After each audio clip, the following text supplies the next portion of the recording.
Welcome, everybody. Thank you for coming. I wanted to talk about Marjorie Taylor Greene today. She says MAGA was a scam. That's bound to be interesting, right? Let's see.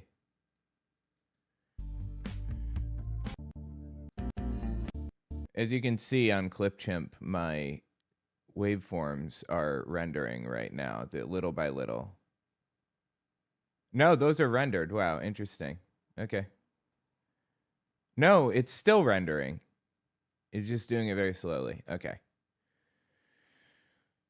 Marjorie Taylor Greene just said MAGA is a scam, basically. I want to listen to the whole thing. It was on Kim Iverson's show. I'm unfamiliar with who Kim Iverson is, but let's listen to her apparently shred MAGA.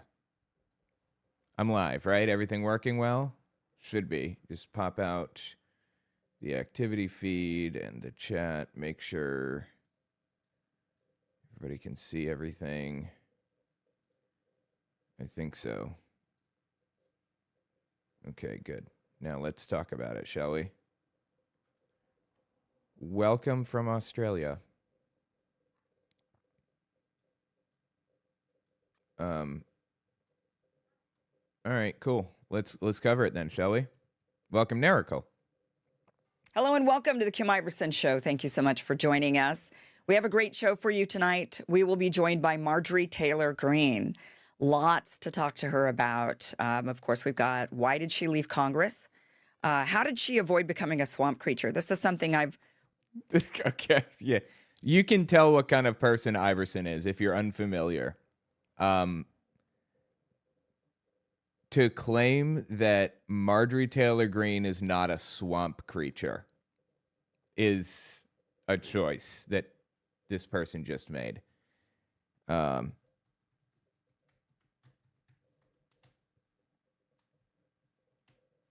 on. Yeah, like there's this video of her following around a victim of the Parkland shooting, Parkland, Florida, Nicholas Cruz, and harassing him, claiming that he's a crisis actor. David, why are you supporting the red flag laws? Why are you supporting the red flag laws? Like, why the fuck do you think somebody like David Hogg would be supporting that? If Scott Peterson, the resource officer at Parkland, had done his job, then Nicholas Cruz wouldn't have killed anybody in your high school, or at least protected them. Why are you supporting red flag gun laws that attack our Second Amendment rights? And why are you using kids to get as a barrier? Like, this dude is literally just a survivor of a school shooting, and she is harassing him. Hold on 1 second. Hang on.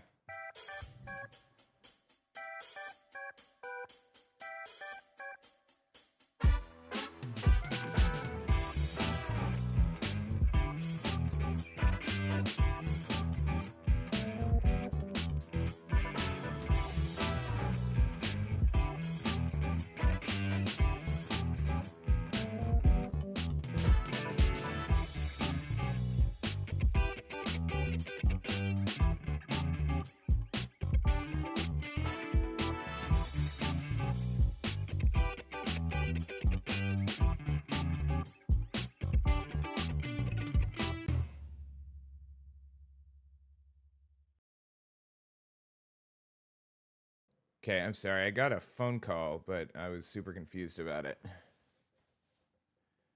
And then my kid texted and said, the students at my school are protesting ICE. I'm going to join them.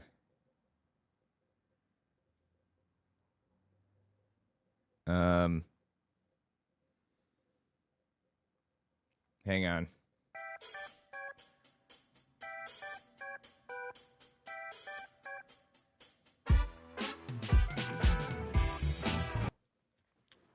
This is just wrong. Shouldn't work this way. I appreciate that kids are getting involved politically. That's good. And that they're protesting ICE. It's even better. But I just... Okay, hang on 1 second. I'm sorry.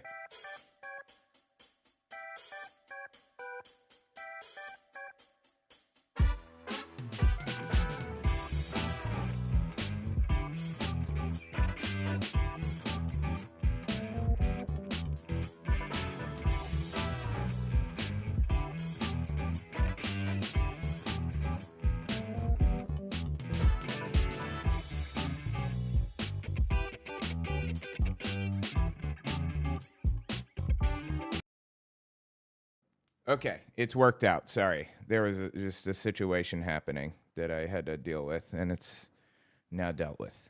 Anyway, Marjorie Taylor Greene harasses school shooting victims is the bottom line here. She was an Alex Jones fan, and I believe she still is.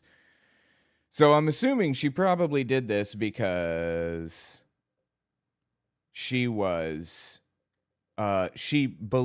that Sandy Hook was a crisis actor situation that's faked so that Obama can take the guns. I don't know. I'm just guessing based on her behavior and stuff. Anyway, let's listen to her saying MAGA is a scam. Wanted to know why so many people go to Congress bright-eyed and bushy-tailed, and they say they're going to make all this change, and then they just end up becoming a swamp creature. How did she avoid doing that? Well, the fact is, I'm sorry, I know I'm interrupting a lot, but the fact is, you have to work within, like, Congress works a certain way, right? Like, there's debate, and there are people with differing opinions that want this thing or that thing, and you work together to meet in the middle. That's how governing works. It's literally like set up in such a way that you can't get anything done unless you're willing to give something in return. That's how our government functions. It was set up that way by the Constitution because they didn't want any one party getting too powerful. People can try to pull it one direction or another. And, you know, in a lot of ways, like AOC, I think that's good, her pulling it one direction or another. That's a good thing. Trying to pull it more to the left. But you have to work with other people because that's how it's set up. Sorry. Should there be a literacy test before being able to vote? I literally can't think of any other way to fix this. Well, they had literacy tests, and it was used against minority communities. So people have been hesitant to do the whole literacy test thing, you know, for that reason. It's gonna, yeah. I think we're on our way out of this, honestly. I do. I don't think we need literacy tests at this point because I think Republicans are fucked for an entire generation. They're not going to win anything for years, maybe decades. They are in bad shape. They're going to have to reform. They have no choice but to reform. If they don't reform, they're just never going to win again because of what they did. I think they're going to be treated like, I think they're going to be subjected to full denazification. Seriously. I really do. I'd put money on it. Take it to the bank. She's a real see you next Tuesday. I think that's a funny phrase. Okay, let's continue. We're, of course, going to talk about the Epstein files, her thoughts on why Donald Trump is blocking them, what she thinks are in those Epstein files. Also, who she thinks is pulling the strings with Trump. Why has he seemingly abandoned much of the MAGA cause? Oh, give it a fucking rest. I can't help it if you're so fucking gullible as to believe the stupid bullshit that Trump fed you. Are you really such a sucker? Every prediction that I made about Trump's behavior came true. Every single one of them, okay? You know why? Not because I'm some fucking genius, because he's transparent. He's transparently a scumbag, a very easily readable scumbag. And you were like the only fucking idiot that didn't see it. Seriously, you know that girl in the Greene that famously like rose her hands to the heavens in 2016 and yelled, "No!" She was fucking right. Okay? She was correct. Every step of the way, she was correct. And your ass owes her an apology. And instead has his eyes set on everywhere in the world except the United States of America. Who does she think is controlling him, if anybody? What is that motivation there? That and more is coming up here on The Kim Iverson Show. I think the thing that turned Marjorie Taylor Greene against Trump is the Epstein files. She's down for literally everything else. In fact, she likes everything else. Mass deportation, ICE executing people in the streets, so on and so forth. She's in for all of it, okay? She just doesn't like the Epstein files. But I'll tell you what, Marjorie Taylor Greene, we predicted the Epstein files too from the very beginning. From literally years ago, we knew that Trump was in the Epstein files. You know why I say that? Because Gawker leaked the flight logs years ago. Because Trump was on record saying Jeffrey Epstein has been his best friend for 10 years or something. Because he said Jeffrey Epstein likes him young in like a New York Times op-ed or whatever it was. We've known this entire time. Your dumbass is the one who's been like lagging behind and not picking up what people are putting down. I don't think Trump has dementia either.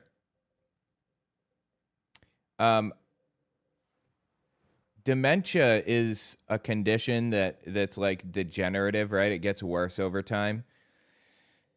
And I understand like it becomes very, very clear after 2 years. And we aren't there. And people have been saying it for 2 years. So I don't know. I don't think he has it. That's just me. We've all learned the hard way that when tech companies say they care about privacy, they really don't. Alexa listens to your conversations. Meta No, look, I'm sorry. I don't want to be this guy, but there's no evidence that Facebook or Alexa are listening to your conversations and then using those conversations to advertise to you. That's just currently a conspiracy theory. There may be some evidence it surfaces at some point, but it's not there right now. Everything you click. And now even AI platforms are collecting your chats, your thoughts, your business ideas, your private questions. All right, I think this is an ad. Let's just jump forward. All right, here we go. You still can. Marjorie, welcome to the show. Thank you so much for being here. Thanks for having me today, Kim. I've been really looking forward to this conversation, been wanting to talk to you for a long time. I have to say, I was one of those people that when you first came onto the scene, I was like, who is this crazy person? Do you know that Marjorie Taylor Greene didn't become didn't get into Congress until after Trump had left office? I believe that she got into Congress in 2020 after Trump left. That's interesting, right? So she had no overlap with the previous Trump government. And more skeptical and thinking, I don't know. And the more I've followed you, the more I've listened to you, the more that I have heard your perspective on things, I just have an immense amount of respect for you. I adore you, to be honest with you. And I am so disappointed that you are no longer a member of Congress. We have just lost a good one. You are a real fighter standing for, and what I love about you, Marjorie, is that you actually stand for your principles and in the face of the beast. I mean, you have been going really, especially recently. You really stood your ground. So I have to ask you to start off, how did you avoid becoming a swamp creature? We have seen. Of all things to ask this person. Absurd. I'm going to let it play for a second. I got to go grab some coffee. Hold on. I'm going to drop a marker in here. Hold on 1 second. Current position. All right, 1 second. So many people go into Congress and they start off like with these bold ideas that they're going to make change. They're going to be doing this, that, and the other. Both sides of the aisle, I see this. And they get in there and they just become a swamp creature. How did you avoid becoming a swamp creature? Well, I want to address the first part of what you said because it lines up with that question. Is I was not a polished politician when I ran for Congress. And so when I came on the scene publicly, it was messy. And it was messy because I had never served in any type of politics before, not in the state legislature, not in the county or the city. And I literally was your average American small business owner, mom, raised 3 kids that just decided I should run for Congress because I was so upset with everything that we see in Washington, D.C. And I was mad at both parties. I was like, there's no way I will ever align with the Democrats because of certain key issues. And I consider myself a Republican, but I was constantly mad at Republicans too, say the debt, for example, and many other issues. So when I ran for Congress in 2020, it was easy for me to get beat up by the media. It was easy for me to get beat up by the political industrial complex because I was naive and wasn't prepared for all that they threw at me. And so how did I avoid becoming a so-called swamp creature? It's because I never was one. And so when I got into Washington, I didn't go to Congress and all of a sudden think I was better than Americans or some type of special person just because I was a member of Congress. I actually entered into Congress with no respect for the institution because of what it has done to Americans' lives, what it's done to the value of the dollar, what it has done to our national debt, how it sent our fathers and uncles and brothers and friends and sons off to foreign wars to either get killed or just forever changed with PTSD and terrible injuries. And the tax system and so many in our borders and so many issues. So I didn't walk into. Okay, sorry about that. Just had to grab the coffee and all of that. Let's just step back a hair. Just a hair. And try again. Let's see, markers, current position. Let's go. So many people Well, go into Congress and they start off like with these bold ideas that they're going to make change. They're going to be doing this, that, and the other. Both sides of the aisle, I see this. And they get in there and they just become a swamp creature. How did you avoid becoming a swamp creature? Well, I want to address the first part of what you said because it lines up with that question. Is I was not a polished politician when I ran for Congress, and so when I came on the scene publicly, it was messy, and it was messy because I had never served in any type of politics before. And didn't realize that you have to cooperate with people, you have to work with people to get things done. Not in the state legislature, not in the county or the city. And I literally was your average American small business owner, Don't tell me that. Don't tell me you were the average American. mom, raised 3 kids that just decided I should run for Congress because I was so upset with everything that we see in Washington, D.C. And I was mad at both parties. I was like, there's no way I will ever align with the Democrats because of certain key issues. And I consider myself a Republican, but I was constantly mad at Republicans too, say the debt, for example, and many other issues. So when I ran for Congress in Because you were lied to. And you fell for it like the sucker that you are. 2020, it was easy for me to get beat up by the media. It was easy for me to get beat up by the political industrial complex. Again, because you were a sucker. Because you fell for all of the very obvious bullshit that literally everybody saw was bullshit. Everybody. Because I was naive and wasn't prepared for all that they threw at me. And so how did I avoid becoming a so-called swamp creature? It's because I never was one.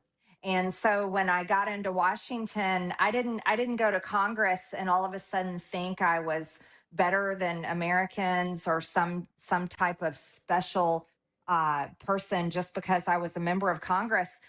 She's fucking vile, though. Like, some of the things that she says are very similar to the things said by, like, Julius Streicher, the Nazi propagandist who ran Der Stürmer. I mean, it's identical, some of the shit she says. I actually entered into Congress with no respect for the institution because of what it has done to Americans' lives, what it's done to the value of the dollar, what it has done to our national debt, how it sent our fathers and uncles and brothers and friends and sons off to foreign wars to either get killed or just forever changed with PTSD and terrible injuries. And the tax system and so many in our borders and so many issues.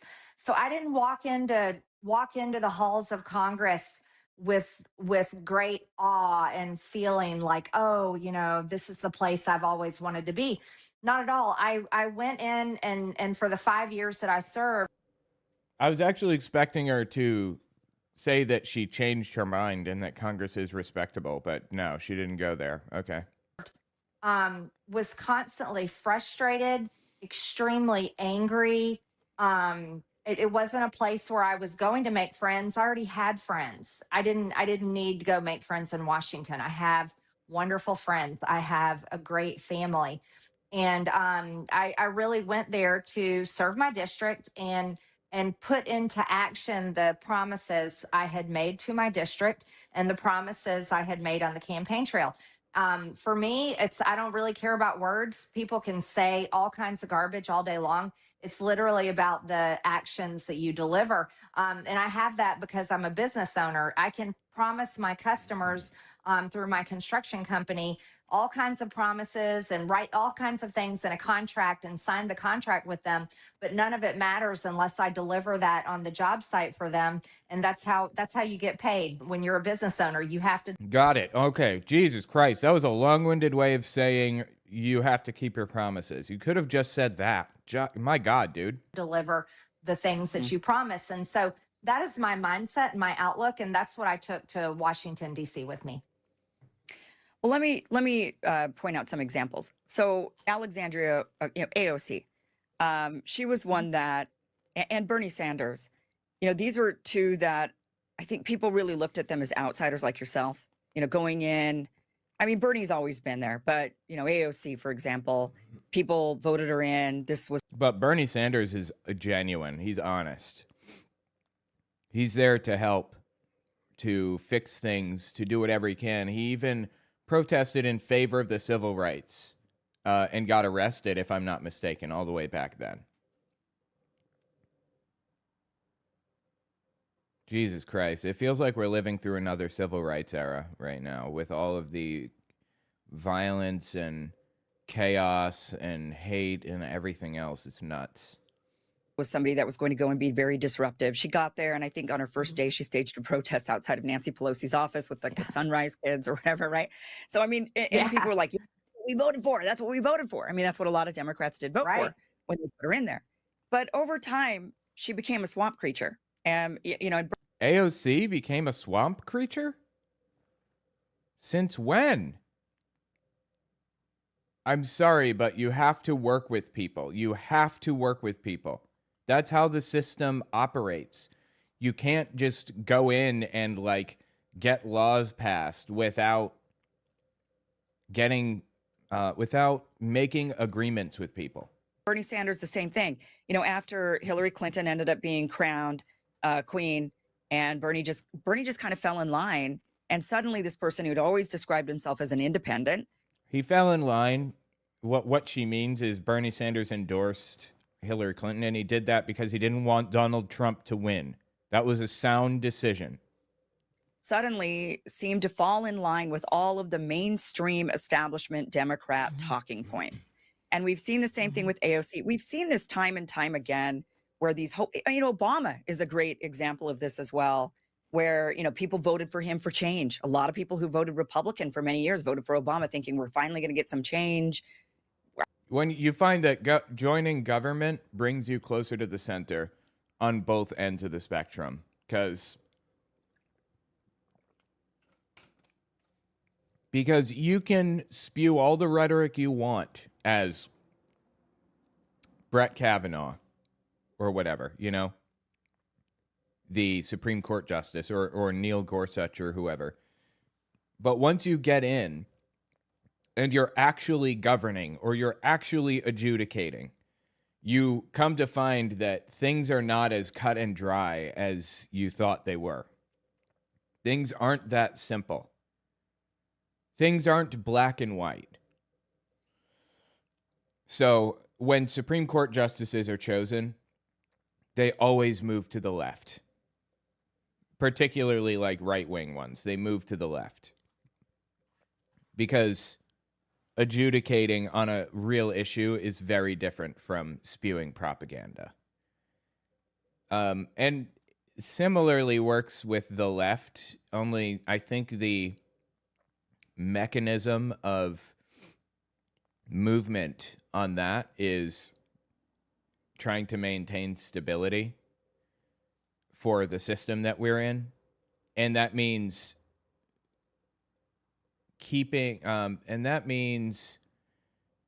working within the confines of the system, which means giving up some of your left-wing values, like workers' rights.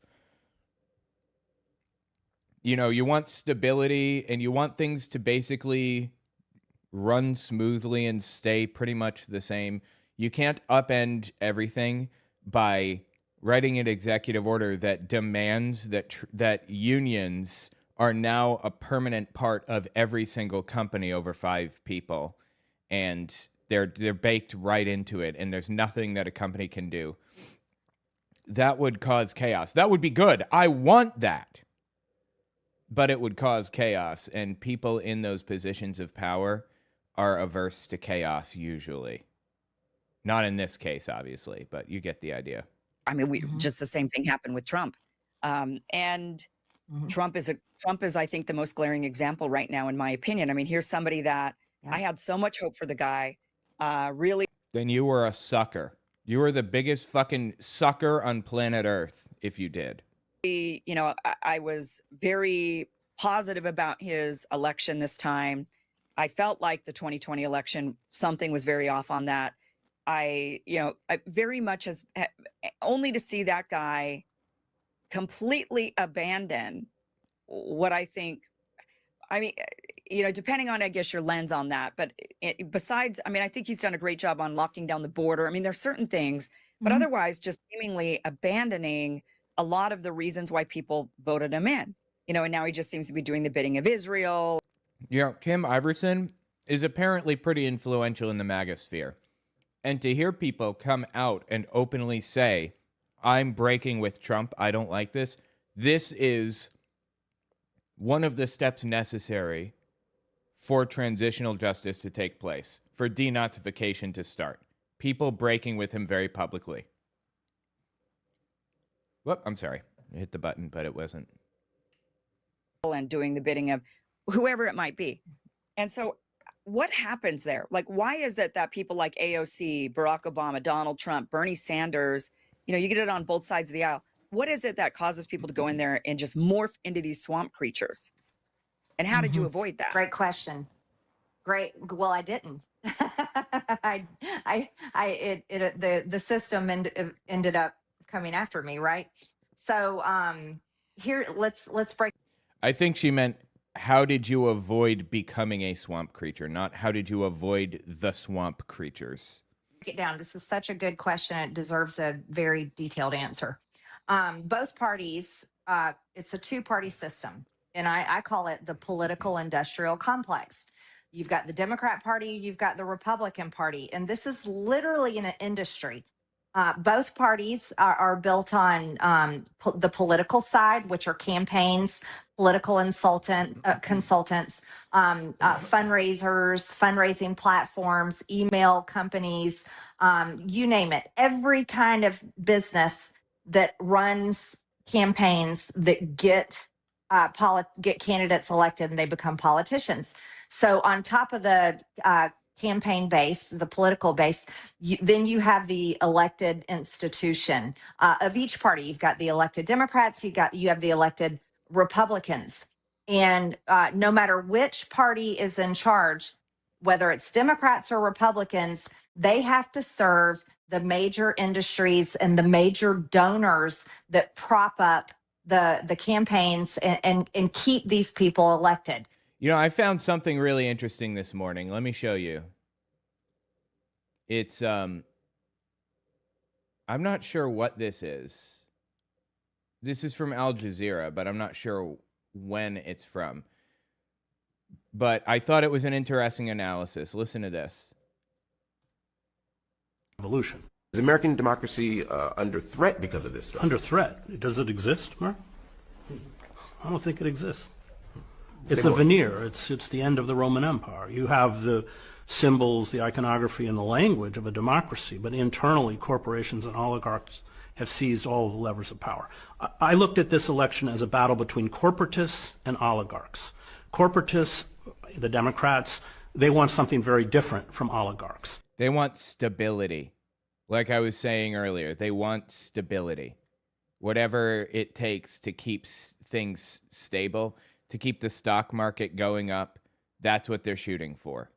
And I'm sorry, like, that's so interesting to me. That is such an interesting way of viewing it. Corporatists want stability. They want decorum, the kind of decorum that Obama had or Bush had, or Bush was an idiot, but at least he had some, they could clean him up a little bit. And Biden, whatever his cognitive failings were, because they want stability, especially in terms of trade agreements, because they make investments overseas. Takes a while for a return on a profit. Corporatists want something different from oligarchs. Oligarchs are about chaos. They're about, as Steve Bannon said, deconstructing the administrative state. Why? Because it is a pure form of rentier capitalism. And by that I mean that they make their money by setting up toll booths, Amazon, all of these digital media platforms. It's not about producing goods. And the more that the state is deconstructed, that's why they want to abolish. They're in the business of setting up services, not goods. That's an interesting distinction. Goods. And the more that the state is deconstructed, that's why they want to abolish the Department of Education. Everything that we need as a civil society becomes privatized. And you see it in, I wrote a book called America, the Farewell Tour. It begins in Scranton, Pennsylvania, where everything, the sewer system's privatized, the parking authority is privatized, the electricity is privatized, and of course they've jacked up the rates. And the services are not very good. And they want to privatize the post office so we can have a dysfunctional post office like the UK, which is privatized. And so that's what oligarchs want. And the oligarchs have won. They won.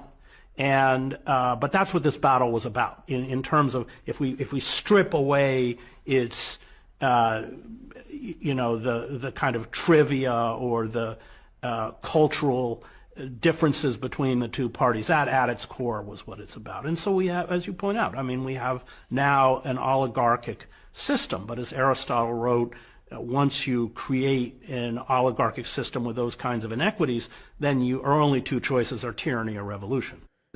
I thought that was a super interesting kind of analysis. Your only two options are tyranny or revolution when you set up a state like that. I don't know. I'm not convinced that that's a fully accurate assessment, but it was an interesting assessment anyway. Yeah, just tell me what you think about it. I think that it was more, what's the word I'm looking for? I think that analysis was more rhetoric than fact, because the reality of it is we don't actually have a way of,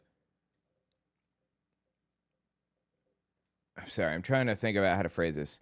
We don't actually have a way of enacting a revolution in the United States. And revolution isn't even the right move here. So I think that it's more rhetoric than anything, but it was an interesting piece of rhetoric. All right, sorry, got distracted by that fight. All right, let's continue. I know that is so hard to accept. It took me a long time to accept it and realize it, but that is the unfortunate and horrible reality that exists. So the people are told, you have to vote. You got to get in there and vote so we don't lose the midterms. If we lose the midterms, they're going to impeach Donald Trump. And then the Democrats are saying, you got to get in there and I doubt they're going to impeach Trump. Even if we have a complete blowout and we have a supermajority, maybe if we have a supermajority, but I don't think that's going to happen. Honestly, I don't. The way the system works, Trump will probably remain in power for the next 4 years, but he won't be able to get anything done legally. So he'll continue to push boundaries and blame Democrats and everything he's been doing this whole time. vote. You've got to stop Donald Trump. You've got to stop the Republican fascists and, yada, yada, yada, on and on. And so the American people are gaslit day in and day out. By Democrats? Is she saying she thinks Democrats are gaslighting people? It happens through the media. It happens through the messaging. It happens through social media. Happens through paid social media influencers, and that's a whole nother topic. But the American people are gaslit, and it's like a team sport. So it's like your team Democrat or your team Republican, and you are like, you've already proven yourself to be the most gullible motherfucker on planet Earth. I'm not going to trust your analysis of the world around you because it's childish.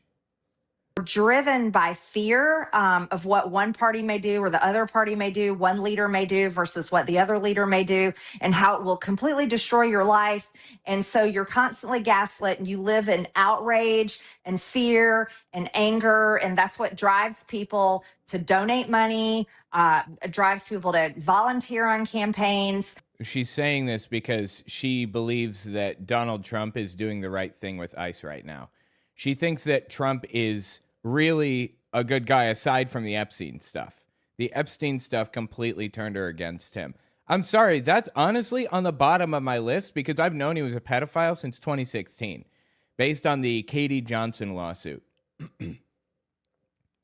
I am more worried about him having people murdered, like executed in the streets by ICE. Drives people to vote. And that is how the political industrial complex works. But once you get elected, and so I came in on the on the outside. I ran against 8 Republican men. All of them I respected. They all had great resumes. I was like, wow, I don't know how I'm going to beat these guys, but I beat them big time. And I had to put my own money in there. I put around 1 million of my own dollars into a campaign account. I had no idea what I was doing. I hired the best people I could find at the time, and I beat the living crap out of those 8 guys. I won big time in my primary, but I didn't quite have 50. Yeah, people don't realize how fucking filthy rich Marjorie Taylor Greene is and has been this whole time. People view her as like the everyman, the common person who relates to the average worker. She has no fucking clue what it's like to be an average worker.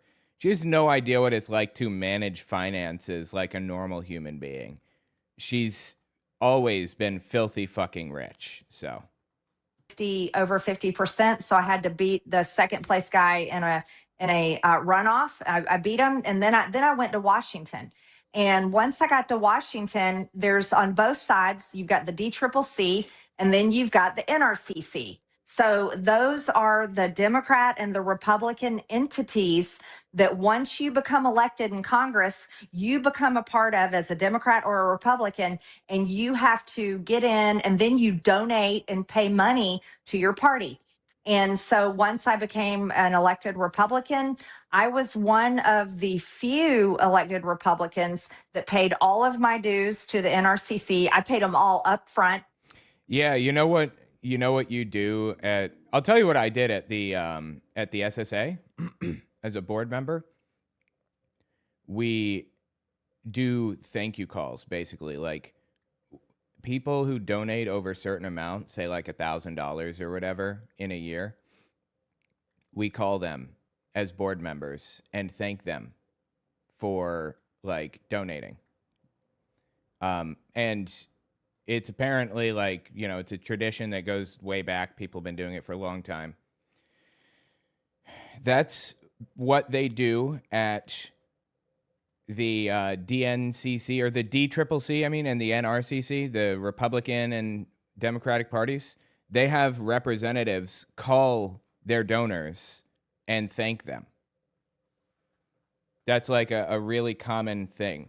And the donors appreciate it because it shows their money is actually going to something and, you know, all that stuff. Nobody recognized me that I called, as far as I can tell. They were older, so. Anyway, the point is, you get a celebrity like Marjorie Taylor Greene calling, and it's awesome. So it encourages people to continue donating. That's how it works. Every single Congress in full. And then I even donated more money to the NRCC because I was so on board with we've got to win, we've got to hold the majority, we've got to stop the Bidens, these COVID lockdowns are killing people's lives. Who started that? Seriously, there were no COVID lockdowns, really. But who do you think was the president during that? Marjorie Taylor Greene? Who was the president? She said, okay, she got in 2021. She was elected in 2020 and started in January of 2021 when Trump left. So you're saying you got into Congress and were trying to stop the lockdowns when you got into Congress? Are you fucking kidding me right now? We've got to close the border.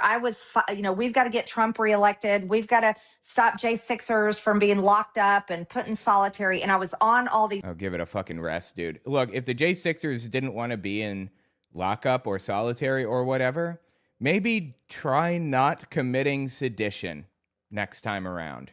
Try that. The common clay of the country. You know. Morons. Yeah, that's a great movie. I love that movie. I saw that when I was little. Issues. And so I fought. And once I got there, I was like, okay, I'm fighting this. But here's the problem. The systems are so big and strong because they are backed big time by the military industrial base. They're backed by big pharma. They're backed by all types of businesses you can't even comprehend that are organized in such a way that they have lobbyists and it is very real. And they come in and they put massive pressure. Yeah, this is not surprising at all to me. Like, I knew that. Did you not know that, Marjorie Taylor Greene? How is this news to you? Really? On all the people that are elected in Washington. And they demand certain parts in bills. They demand certain amendments. They demand specific funding. No, not just that. They write the fucking bills. They write the bills. These organizations, these lobbying groups. Heritage Foundation is one of those lobbying groups. And they wrote Project 2025 and, believe it or not, Project 2026. There's a new one. And I text-to-speeched it. TTS'd. And I was planning on reading it. It's like 4 hours long. It's a 4-hour read. Here it is. Saving America by Saving the Family. To end America's family crisis, policymakers and civic leaders should treat restoring the family home as a matter of justice, driven by two truths. The first is that all children have a right to the affection and protection of the man and woman who created them. It gets psychotic, needless to say. By the way, text-to-speech is top tier now, right? Not to toot my own horn or anything like that. Toot, toot, baby, toot, toot. But I think I'm doing a really good job with text-to-speech. I think that's fucking really impressive. Anyway, the point is, what was the point? The point is, lobbyists come in and write these bills. Like, the lobbyists are the ones doing it. The lobbyists practically run the government in a lot of ways. And bills, they demand certain amendments, they demand specific funding, and that's what keeps their industries supported. That's what keeps their industries receiving government contracts. That's what keeps their industries going. That's how they make money. Bottom line, that's how they make money. And then they'll tell people like me, let's say both of us are members of Congress. They come to us and they'll say, you've got about 10,000 people in your district that are employed with, XYZ defense contractor. And we're really going to need your vote coming up on the NDAA, because we have got to make sure that this is funded. And that way, these 10,000 constituents of yours, so they can keep their jobs. Yeah, they're manipulative. Exactly. I'm glad she's uncovering this in all seriousness. But this is shit that I've known for a long. This isn't even scratching the surface. This is shit that everybody has known for like ever, if you're involved in politics heavily. As I am. I mean, otherwise, if we don't get this government contract through to XYZ defense contractor, you don't want 10,000 of your constituents to lose their jobs, do you? I mean, that can really affect your next election. And so these conversations are very real, and they come in many different ways. And that's how, when people get elected, that's how they fall in line, and because they're pressured. And I'm giving you one example. The examples get much deeper, they get much darker, and they get a lot nastier. Well, give them to us then. Give us those. Everybody knew that's how it worked. But this is one example of how politicians like AOC, Bernie Sanders, and others fall in line. And I'll give you. I don't think they fell in line. I didn't get the impression that Bernie Sanders fell in line, quote unquote. He was up against Hillary Clinton and Donald Trump and had the choice to either refuse to endorse Hillary Clinton and let Donald Trump win, or endorse Hillary Clinton and give her a better chance of winning against Donald Trump. She lost anyway, even though he endorsed her. But he was voting for and endorsing democracy. So I don't see anything wrong with Bernie Sanders endorsing Hillary. A really good example on AOC. Bernie Sanders lost my respect when he caved when Hillary Clinton stole the election. Oh, really? So what about all the times that she, quote unquote, caved to Donald Trump or whatever? What about all the shit where she acted like a howler monkey, screaming and hooting at Biden when he said Republicans want to cut Social Security, and then supported cutting Social Security? Was that not you selling out, Marjorie Taylor Greene? That is like one of countless examples of her selling out. And she's pretending Bernie Sanders sold out by endorsing Hillary Clinton against Donald fucking Trump. Anybody of sound mind would endorse Hillary Clinton over Donald Trump. And by the way, Hillary Clinton was right about literally everything. Okay? I've come to realize this going back and looking at some of the shit she said. She was right about everything. Okay? Seriously, like, go back and listen to some of her debates and the things that she's talking about. Denying election results is dangerous and scary and stuff like that. It was wild how absolutely on point she was about everything. I don't like how corporatist she is, obviously, at all.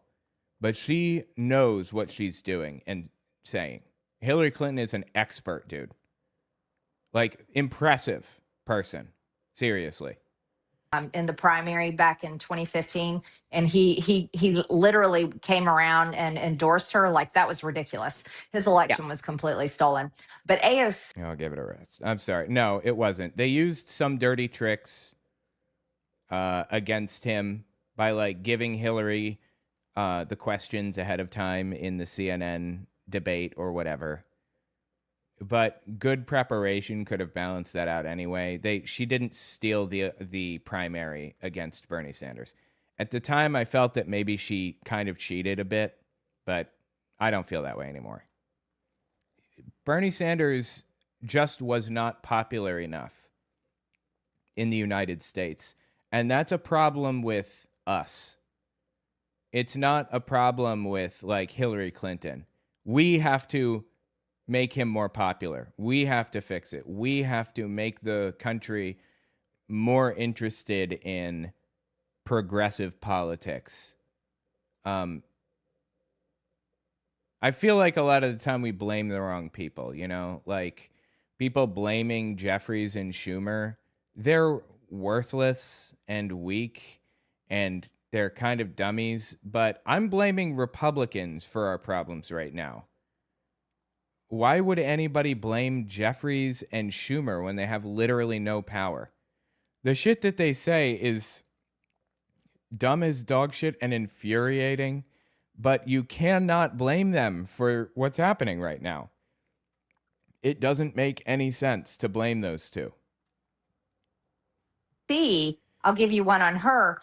I had an amendment earlier in 2025, and my amendment was to completely defund Israel. And not only was I had Israel amended, I had Egypt, I had a bunch of countries.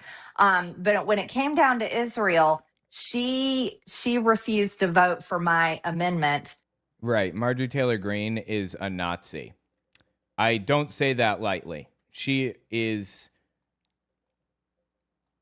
a fan of and works for the America First PAC, which is a Nazi PAC, and it's a Nazi party. That was the name of the Nazi party of the United States. She's a Nazi. To defund Israel.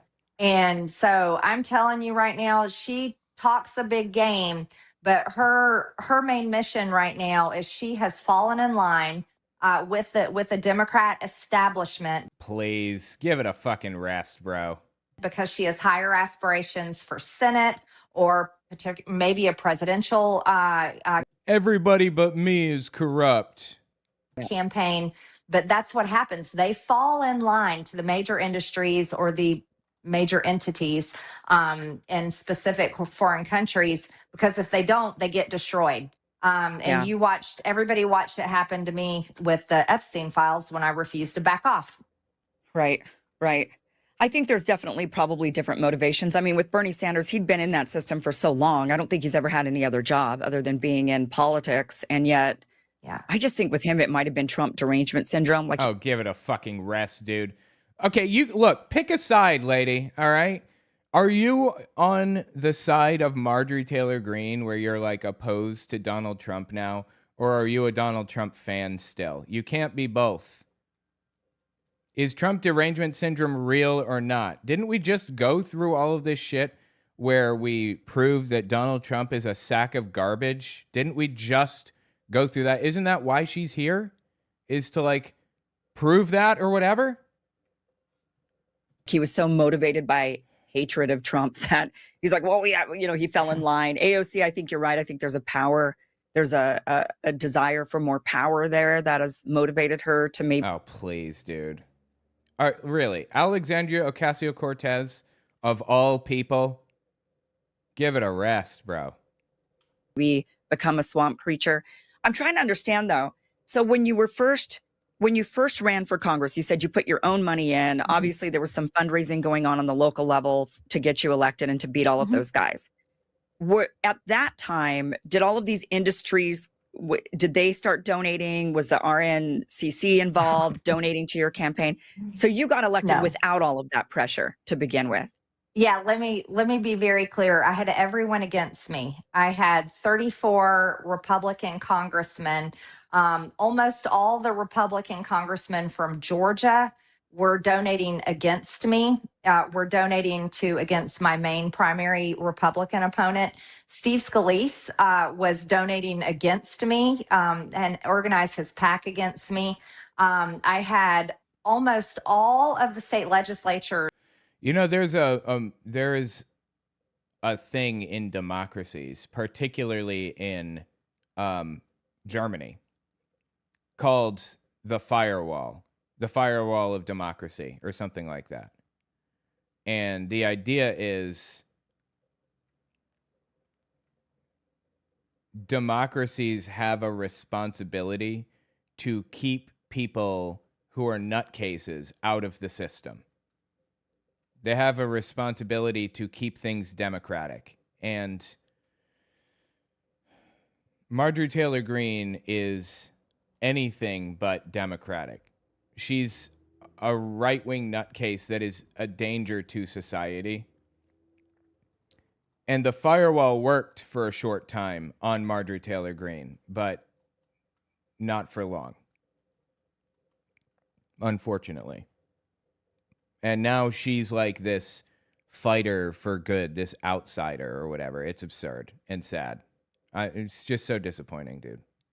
Elected Republican Georgia House and senators in the district. I was Georgia 14, all but two had endorsed my primary opponent, and pretty much every sheriff in the district had endorsed my primary opponent. So I had the entire establishment 100% against me. But what I did is I literally took my message to the people of the district. Yeah. I worked harder than all 8 of those guys. I outworked them. And so I did have some fundraising. I worked very hard reaching out for fundraising, but I had to fight pretty much by myself. Okay. So it wasn't the machine. So I guess Right. That was the firewall, the Democratic firewall. that's what I'm trying to figure out, because that's just like AOC. I mean, I think she got elected on small donor donations. And, I don't think that the big machine backed her. I think she was going up against the machine just like you were, right? So, okay. Yeah. Then you get in there. So this is what I guess I don't understand. Then you get in there and then the machine comes around and the machine's like, wow, you have to vote this way and you have to vote this way. And I would imagine the threat they use is, otherwise we're going to pull our funding dollars. We're not going to fund your campaign. No, she was talking about lobbyists. That's different. Lobbyists are just trying to get her to do things, influence her, even blackmail her. They do all kinds of crooked shit, honestly. Or we're going to run against you in the next election or something. I mean, I'm coming. The establishment, RNCC, didn't like her anyway. Like, they didn't want her in a position of power, but the lobbyists chose to work with her anyway. Just because she's there, so why not? From the outside, I'm just speaking from a total outsider perspective of how we're viewing it, what we're thinking is happening here. So they're coming along and they're like, well, then we're going to fund you, against you in the primaries, or we're not going to fund your campaign. Why doesn't somebody just say, well, you didn't fund me the first time, and I'm sitting here, who cares? She doesn't understand that there's a difference between the two. Lock your door. Like, don't even talk to these people. Why even let them in your office? Like, why even listen to them at all? This is what, and then why even listen to their threat? Didn't. Because their threat, I didn't. right. I know you, right. And that's why, I'm amazed by you. You didn't become a swamp creature, but others, I'm trying to figure out, how could they even fall for that trap when it's like, all you have to do is say, okay, yeah, but you worked against me the first time and I'm still sitting here. So I'm still going to do what's best on behalf of my constituents. I'm not going to vote the way that you want. I'm not going to listen to, in fact, I'm not even going to take your meetings, do it Thomas Massey style with AIPAC. He's like, they're not even allowed in my office, right? Just don't even allow any of them in your office and just say, no, none of you are allowed in. I got voted. I'm here to serve my people and that's it. And then just like take it to social media every day and say, look at the pressure I'm getting. Oh, here's big ag coming in. Oh, here's big military industrial complex. Oh, here's big pharma, and just expose them day after day after day. I mean, some of these organizations are legitimate and deserve attention, right? That's how you serve your people. You don't want like scumbags to come in and like try to manipulate you or whatever, obviously, but it's not all a manipulation. This is a mechanism that exists for a reason. Because constituents need to be able to ask their representatives for things. I've lobbied on behalf of atheists before. I went and spoke to my congressman and tried to get him to, hear me out, like we're a serious voting bloc or whatever. It didn't matter. He was a Republican piece of shit. But anyway, that this is like a mechanism of democracy that exists. I don't think lobbying should go away. I think that lobbying by corporations should go away. I think people should be, they should be able to bring attention to, like their representative. They should bring things to their representatives' attention. God, I'm going to get this out. I think people should be able to bring things to the attention of their representatives. All right, I'm going to go grab my shoes real fast. 1 second. I think they're upstairs. Hang on.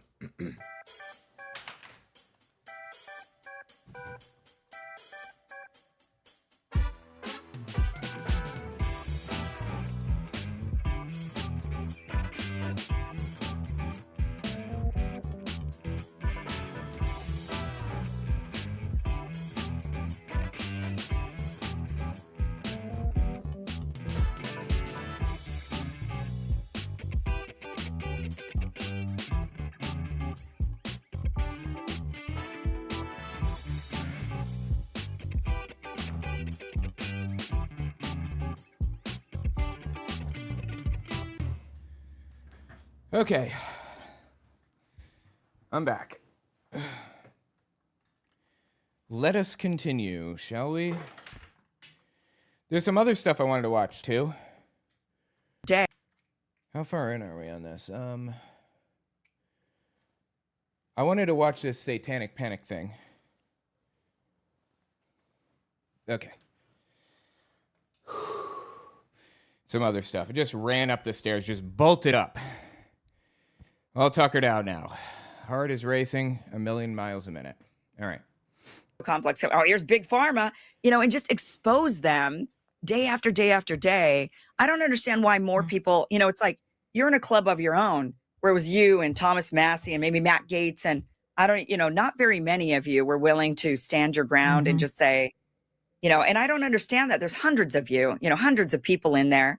Like, why can't they? She just doesn't understand the political system. Lobbying is not necessarily the problem. And they've already won against the RNCC. So they're not like... The RNCC has completely fallen apart. It's fallen to extremists. That's not the issue anymore. Like, what does she even think what is she complaining about? What specific thing is she complaining about right now? We're here to talk about the fact that Donald Trump raped children. Most likely, in my opinion. All just lock their doors and just say, screw you. You know, I didn't get here because of you anyway. So why there's no threat here. I guess that's what I don't understand. Well, you're making, that's just common sense. Everything you're saying makes perfect sense to anybody on the outside, but the truth that's that people are having a hard time swallowing is most members of Congress don't want to be on the outside. They very much want to be a part of the establishment. They want the support from lobbyists. You want to know why? And all these people in Washington, because they give them great fundraisers and they welcome them in, and they get to meet a lot of really cool people. They get gifts. They're showered with praise and attention. Maybe they can be ambassadors someday. Everything you could ever want or need.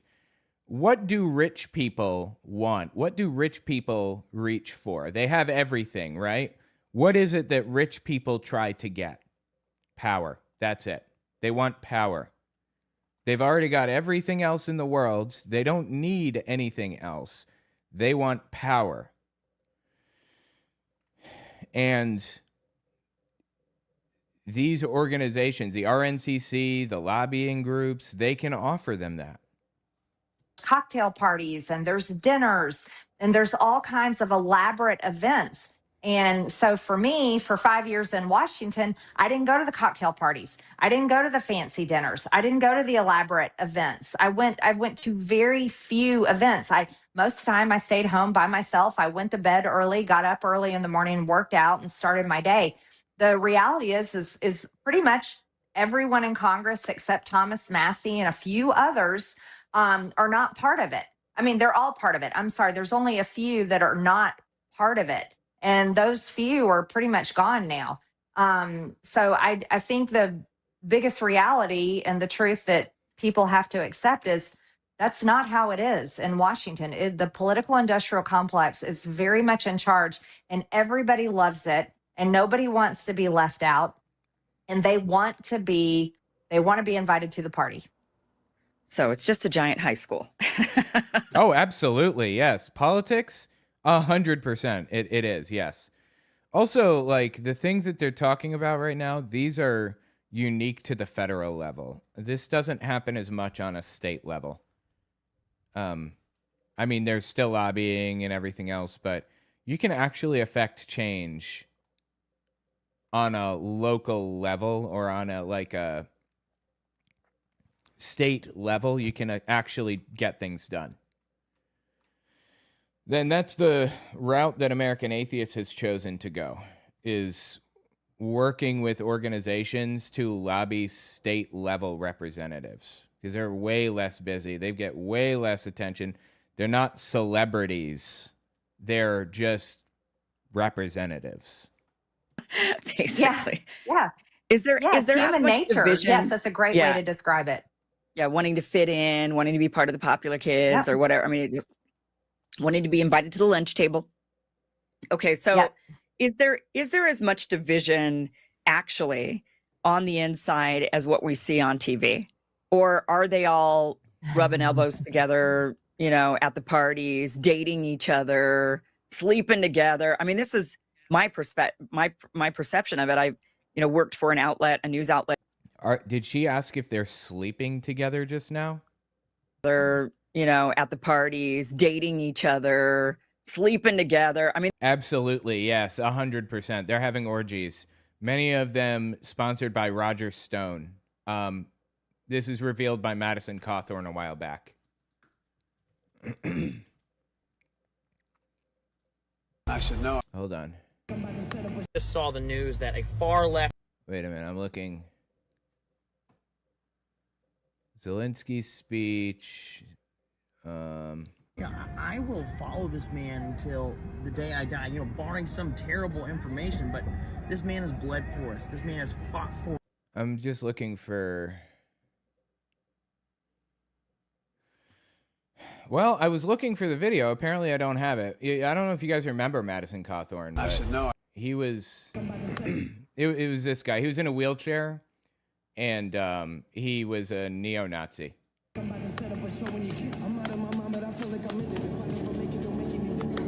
Look at this bad motherfucker over here punching a rotting tree. Wow, right? That's impressive. He is an impressive person to punch a rotting tree. Gotta hand it to him, right?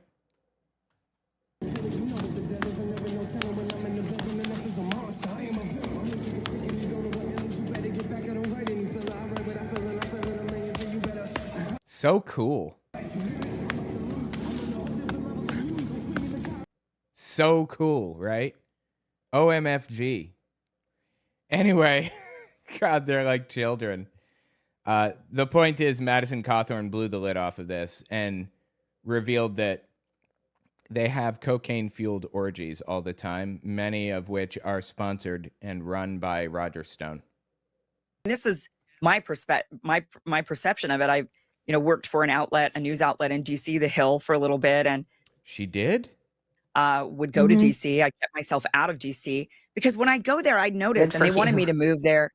And when I got there, it was like, wait a minute, they're all literally dating each other, screwing each other. They're all going to parties together. Like they're acting like, oh, it's Republicans against Democrats. And on TV, they sit there and say, oh, the radical left or the fascist right. And then they go and they're literally married to each other. Don Jr. married Kimberly Guilfoyle, who was a Fox News host previously, and is also the ex-wife of Gavin Newsom. Yeah, for real. Don Jr. married the ex-wife of Gavin Newsom. That's wild, right?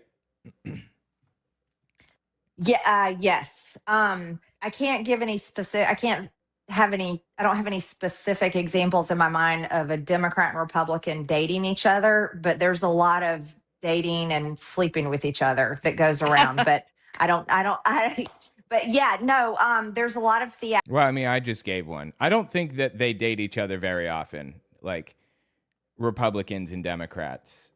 It's not one big corrupt system like that. Not in that way. They don't like each other. But there's definitely a lot of partying up there for sure. theatrics. There is actual arguing. There is actual disagreements. Nerical says, and the point of punching a tree was, if you have to ask, you'll never know. There is actual just basic, I guess, sheer venom between Republicans and Democrats. Okay. A lot of that is real that you see. However, there's also what I call the uniparty. There are specific Democrats and specific Republicans that when it comes... Wait, Junior and Guilfoyle were engaged, but their dad took care of it for Junior? Oh, I'm unfamiliar with what happened to her with Guilfoyle. At the end of the day, and it's appropriation bills, they will work together and fund each other's garbage, no matter how nasty it is. Yes, that's called compromise, Jagoff. That's how the world works. That's how Congress works. That's how government has to work, or it won't work at all. And right now, it's really not working at all because nutcases are refusing to work with each other anymore. If you want to get something done, you have to give something in return. That's just how government works. They will fund it together and all vote together for certain things. I'll give you a great example. Everybody lost their mind recently about the Somali daycare thing, right? People went crazy over the fraud, rightfully so. Oh my gosh, what a ridiculous scam. And there was no scam, as it turns out. I don't know if you guys knew this or need to hear this or what, but this is completely made up by Nick Shirley. It was fabricated. This was not real. But here, the Department of Homeland Security appropriations bill that passed the House, I believe it was earlier last week or the week before, that fully funded the refugee program at nearly $6 billion. And that's Republicans that did that. Republicans wrote that bill. Republicans voted on that bill. Democrats voted for it. And that bill is going to go to the Senate. And the reason why they keep funding those things in there is because they all are going to vote for it. They will lie to your face on TV and say, we've got to end the fraud and we've got to, go after these scams and we're going to take down whatever it is that they're claiming they're going to fight. But then they turn around, they fund the program, and then they vote for it. And they did the Absolutely. That totally happens. I've seen that. They did the same thing over and over. NPR, PBS, that was, I was the chair of Doge Committee. We did a big explosive hearing on that.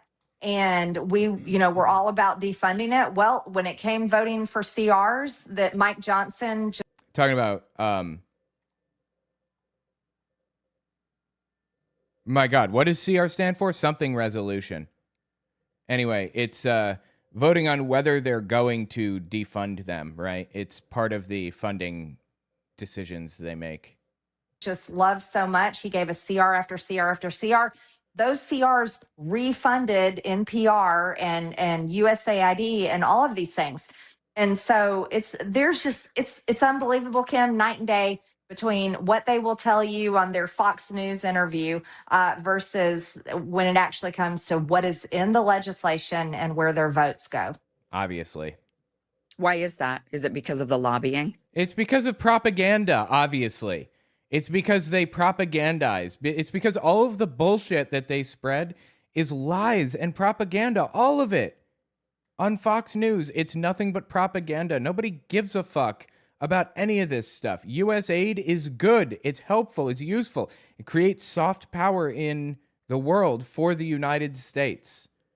We want U.S. aid to be funded, if for no other reason than for soft power in the world. They are looking for a means to propagandize to people, and that was a good subject to propagandize about. That's why. And your dumbass fell for it. In reality, Republicans and Democrats should want U.S. aid to operate because it's valuable for the United States. And it takes almost no money up. It's because they will not fight. They're not there to fight. They're there to be a part of the system. They love it so much. They have a little pin that they put on their jacket and they get to walk around and they're congressmen and they get to go back. She saw this system from the inside and still has no fucking clue why people do this. It's propaganda. My God, dude, are you really that blind? Back to their district and eat nice dinners and be treated well, and they come up for re-election every 2 years. That's a continuing resolution, right? Continuing resolution. I kept wanting to say cloture resolution, but I knew that wasn't right. Cloture is a different thing. And then they go back up to Washington and they receive respect being called congressman and senator. They love it. It is a life they absolutely love. Now there's some good guys in there. There's some there's some nice people in there that probably, if given the chance, if they had the right leadership, they would definitely vote the right way. But when it comes to actually fighting and forcing it, they won't do it. And it's not me just saying this. I think the proof is over and over and over. The American people have seen it. So I mean, I'm not saying anything that's not true. The proof is in the pudding. God, I hate that phrase, dude. I don't know why I hate that phrase so much. And it's just the reality. You What can can't we do vote to your way fix out it? of this. What- You so can't what vote your can way we out of it. do? She's saying you got to fight in a revolution, a literal civil war. Is that her position? The people are going to have to refuse to support the political industrial complex. That's the only way you can tear it down. There's winning the midterms is not going to lower your health insurance. Winning the midterms is not going to fix our elections and stop election fraud. Winning the midterms isn't going to really change much in Washington, D.C. It certainly is not going to do anything about the national debt.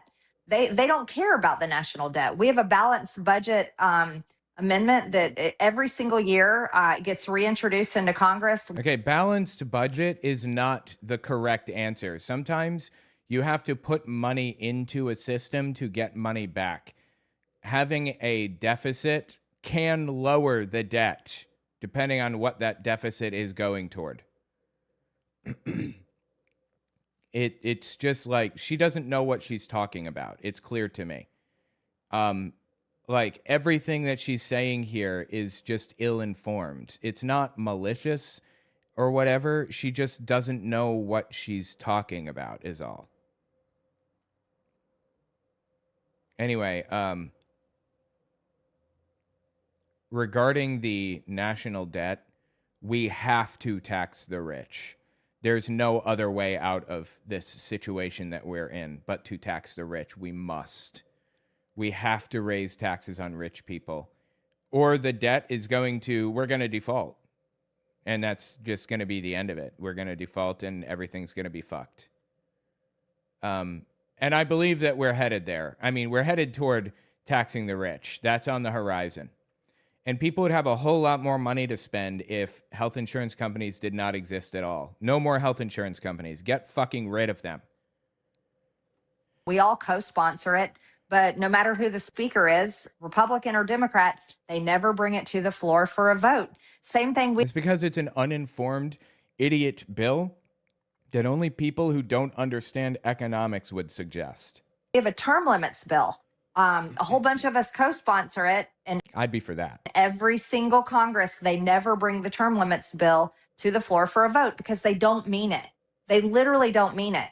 If term limits were in place, a bunch of these people would get term limited and then they'd have to leave Washington. They wouldn't have a job. You want to know why? Because they couldn't make it on their own 2 feet in the real world. They are not qualified and competent enough to actually run a successful business or go work an ordinary job like most Americans do. They're just not. I can agree with that. They're not competent enough people, but yet they're running our country. Let's talk about the Epstein files. Oh boy, this is where it gets real. This is where Marjorie Taylor Greene fully turns on Donald Trump. All right, let me give an intro here. She apparently said MAGA is fake, that it was fake all along, basically. Let's give this a listen. Let me give an outro for that last one. She's just naive and has no idea what she's talking about, sadly, and is still a victim to the propaganda. I feel like she's a genuine, honest person. She's just a fucking idiot. That's my read on Marjorie Taylor Greene. And being that fucking idiot that she is has led her to do some real evil scumbag shit in the process. Yeah, leave it to Marjorie Taylor Greene to talk about competence. Exactly, Melody Starflare. It's just sad. What did you or do you expect to see in them? I expect to see a specific group of men We've already seen, like, they're already out, or some of them, not all of them. And we know for a fact now that Donald Trump is a pedophile and a rapist, right? Like, that's been proven unequivocally. I hope she admits that and draws attention to it. The victims themselves, they call themselves survivors of There you go. The word is survivors. We shouldn't be saying victims; they're survivors. Victim is a deprecated word now. themselves. I respect that from her. They call themselves survivors of Epstein and others.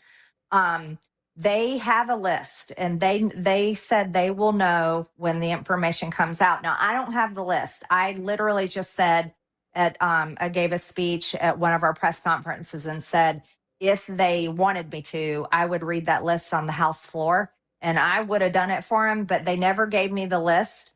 It's legal for her to read out anything on the House floor, and she can't be sued for it because congressmen are immune from prosecution or from libel cases or anything for things that they say on the floor of the House.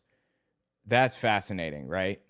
But they're afraid still because they know if they name names, they're going to be subjected to intense,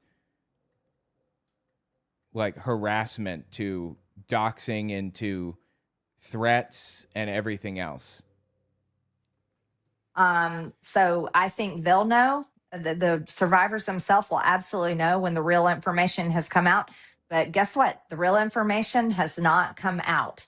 And, we've been told so many lies. This is after the most recent document dump, by the way. So she's saying there's more that we're waiting for on this.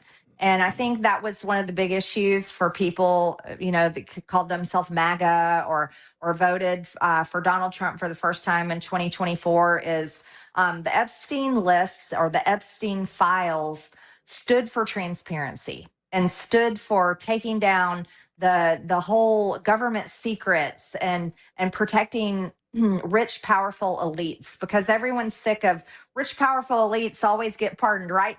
Biden pardoned his people. Trump's pardoning his people. Yeah, but Trump is taking $1 million per pardon. He's selling pardons. Biden did not sell pardons. There's a distinct difference here, right? Between the two. You can't tell me Biden is anywhere near as corrupt as Donald Trump. I get so sick of this both sides bullshit. I understand that she had to move to this, and I'm glad that she moved away from Democrats are the only ones that are corrupt, and she moved toward Donald Trump is corrupt too. But I'm not going to accept that either. Biden is nowhere near, Biden's not corrupt. He's just not. You may disagree with his pardons or whatever, but that's honest disagreement that you can have with him. He wasn't selling them. But yet ordinary Americans, if they don't pay their taxes, they're going to go to jail. It's the same story over and over again. And so for me, I said it a million times, release the Epstein files. And I meant it. Democrats, I kind of laugh at them because they had 4 years to do it. And then all of a sudden, when it became politically expedient, they were like, oh, yeah, release the Epstein files. So that's kind of a joke. But there were only 4 Republicans, 4 of us. Okay. So she's saying Democrats saying release the files is a joke. The files were largely sealed by court order until Donald Trump took power, first of all. And second, there are a lot of Democrats that are in the files. And there's a lot of institutional power trying to prevent those files from coming out. Absolutely. But Donald Trump is in those files, clear as day. And Republicans made a big fucking deal out of this. Pretended that, it was a global cabal of Democrats that were controlling things or whatever. When Donald Trump, here are the facts about Trump, okay? I looked into this heavily, researched it, read books about it recently in the past week. I want to know what Trump's level of involvement with Epstein was. And here's the answer. They were best friends for 15 years. Donald Trump knew what he was doing. He knew that there were very young girls involved. But in my opinion, I think that Donald Trump found his young girls mostly on his own, not through Epstein. I think that Katie Johnson probably came from Epstein. And I know that, which is the girl that accused Trump of raping her. And I also know that one of Epstein's victims turned up in Donald Trump's beauty pageant for Miss Teen USA, or the other way around. Miss Teen USA pageant member turned up on Epstein Island after the fact. And I also know that Trump and Epstein used to have this calendar girls thing at Mar-a-Lago where they would basically do quote unquote private beauty pageants for just the two of them, pretty much. And they would walk them through Mar-a-Lago, like past, the table and stuff, and talk about how beautiful they are. And I'm talking girls, young girls. I'm talking about underage girls. As far as I can tell, that's the extent of it. And that's like Donald Trump's involvement in the Epstein files. He's absolutely all over them. Thomas Massey, myself, Nancy Mace, and Lauren Boebert, we were the only 4 Republicans that really fought to get him released, signed the discharge petition, went against the White House, and we were all threatened and told, and you all saw what happened to me. Finally, Donald Trump called me a traitor because I refused to take my name off the discharge petition and said, no, I'm going to fight for women who were raped when they were 14 and 16 years old and trafficked and abused. No, that matters. And I refuse to take my name off the discharge petition. Honestly, respect for that one. So yeah, I think the Epstein files need to come out. And if the administration continues to play games, they're breaking the law that Donald Trump signed. He signed that, and they have to release it all. And so if the administration doesn't release it all, I can't imagine why anybody would vote for Republicans to hold the majority. It's like, why? Honestly, did you not see this coming? How is she so fucking blind? I don't understand. Are you the dumbest motherfucker alive? Did you really believe that Donald Trump was on your side with the Epstein shit? I don't understand how somebody is so goddamn fucking stupid. Really? What is wrong with you? Why would you give power to these people, to a party, and to an administration, to a White House, and to a president that is not going to release this information? I mean, to me, it's like a line in the sand. And I think it's that way for a lot of people. Why do you think they're hiding them? Because Donald Trump is in them, obviously. I think it's because it protects some of the most rich, powerful people. I think it protects government secrets. I think we know Jeffrey Epstein was definitely some sort of part of the intelligence state. I think we know he was working with Israel. Yeah, we do know that. That's true. Was working closely with Israel, the former prime minister of Israel, whose name is suspected to be one of those men. And I think these are the dirty. I think they're talking about Ehud Barak. Parts of government and the powers that be that they don't want the American people to know about. And I personally don't think it'll all come out. I am disappointed to say that, but it hasn't come out yet. And I don't have any trust in government. So I don't think sadly, I don't think it'll come out. Elon Musk at one point said, well, Trump isn't releasing them because Trump is in them. And then a lot of people were like, no, Trump hated Epstein. Trump. Which is a lie. He didn't hate Epstein. Like an absurd, blatant, flagrant lie. It's so wild how these people just lie and others will believe them like the suckers that they are. My God. That's not true. And like proof being in the pudding, Trump is doing absolutely everything Israel wants. I mean, it seems like he does their bidding. They say he's the best president for the state of Israel that the state has had. So, I mean, it looks like, if I had to bet that, yeah, he somehow is compromised because he's doing a lot for that. Hey, dipshit. Trump is not compromised, okay? Trump was always the one that compromises people. He was always the scumbag all along who takes advantage of people. Are you shitting me? Why would you even say such a ridiculous thing? He's compromised? Country. And I mean, what's the other explanation for that? I don't know.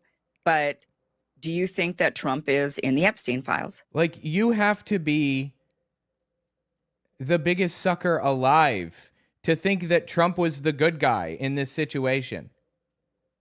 No. Okay, he didn't grab one of us. I thought he was going to grab one. Does she think that Trump is in the Epstein files? He is. Well, I've always gone by what the women themselves have said, what they've told me. So they've said over and over again that Donald Trump did nothing wrong. There are about 60 victims that have come forward, have become public with, their situation as victims of Epstein or survivors of Epstein. But there are in the hundreds of actual victims or survivors. There are in the hundreds.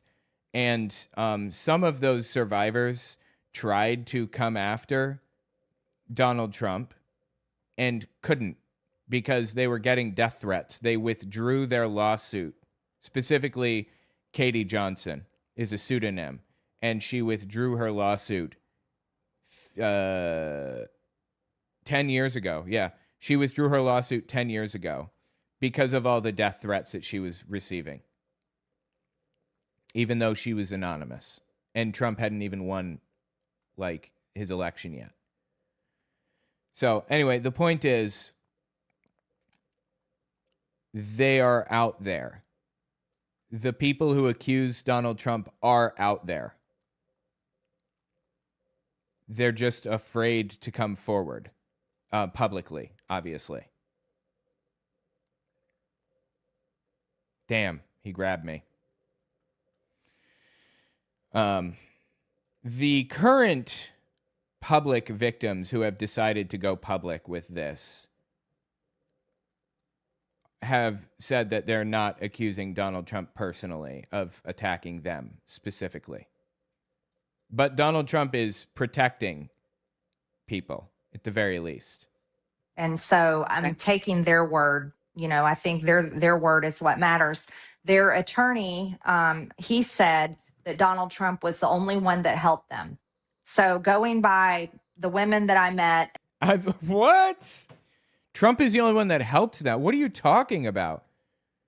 Donald Trump absolutely took advantage of girls. And I believe that this is proven in the most recent document dump. I'm not 100% sure on this. I believe that Melania met Donald Trump through Epstein. And if that's true, that means she's an Epstein victim herself. The victim becomes the victimizer.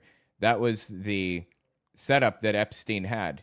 I don't know if you guys knew how Epstein did his whole thing, but he would go around to local schools, or he'd have people go around to local schools and find young girls who were sitting in the corner alone and say, hey, you want to come back and give a massage to my rich boss?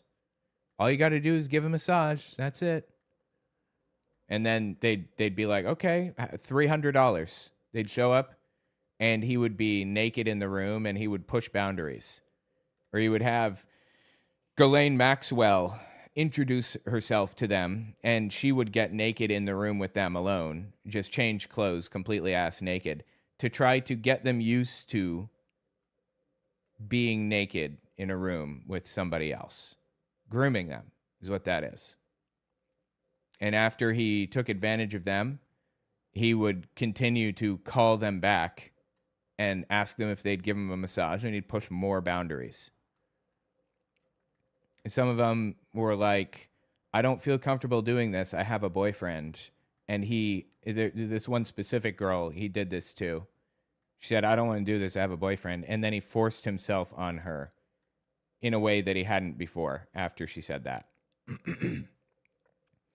Some of the girls, after he got them, he would tell them, if you bring me another girl that's, 12 to 14 and not black, no N-words, he said, I'll give you $200 and I'll give her $300.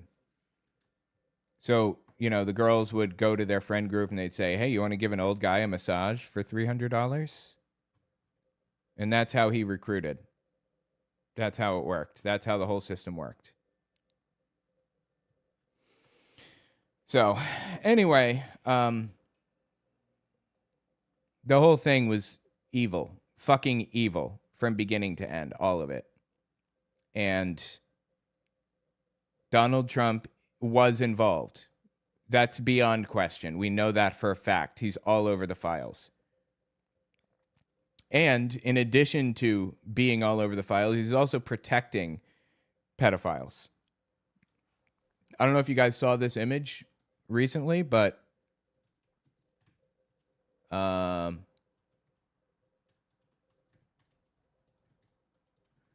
me find this image. Hold on. Where is it?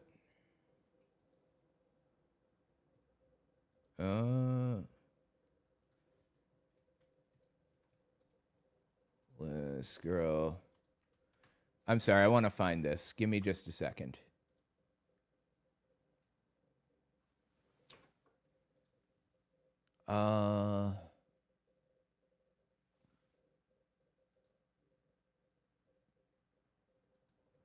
Hang on. I'm just looking for the... Here. This is the one I was looking for right here. This like email right here from Redacted to Jeffrey Epstein. Thank you for a fun night. Your littlest girl was a little naughty. How disturbing is that shit? And even more disturbing than that, why is this guy's name redacted?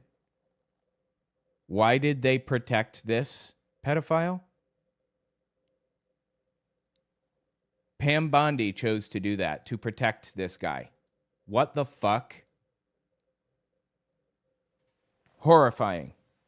And the attorney, if we take their... I'm sorry, until proven otherwise, I'm going to assume that was Donald Trump that said that.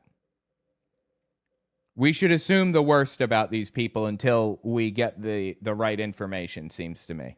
Going by the women that I met and the attorney, if we take their statements at face value, then I believe that he didn't do anything wrong. However, it's like, why cover this up? And he and I had was one of our final discussions. It wasn't a discussion. It was actually an argument. And it was about me keeping my name on the discharge petition. And he told me, and I've said this publicly, he told me that his friends would get hurt. And to me, I'm like, I don't know why you would be friends with anyone that would do this to women and teenage girls. Right. So again, crosses all lines for me. I could care less. I fought harder than anybody to get that man elected. Everybody knows it. I voted with him 98% of the time. But I'm sorry, I'm not going to bow to anyone when it comes to an issue of such morality, especially when it comes to victims, innocent people that were abused by a system, not just by rich, powerful men, but also by a government that refused to help them when they begged for help over and over again. And so, I don't know. I don't know if we'll ever know. And you know what else? No, I think we know. I'm comfortable saying, yes, he's in the Epstein files because he's all over the fucking Epstein files. Also, I described a minute ago for you how his operation worked, right? Like, he would start out by getting a massage in his underwear. and then getting a massage in his towel, and then he'd take the towel off, and then he would walk in the room and he would just, start doing something disturbing and fucking evil. And what's his name? Alan Dershowitz, who defended Epstein in court, he's accused of doing this with young girls. Let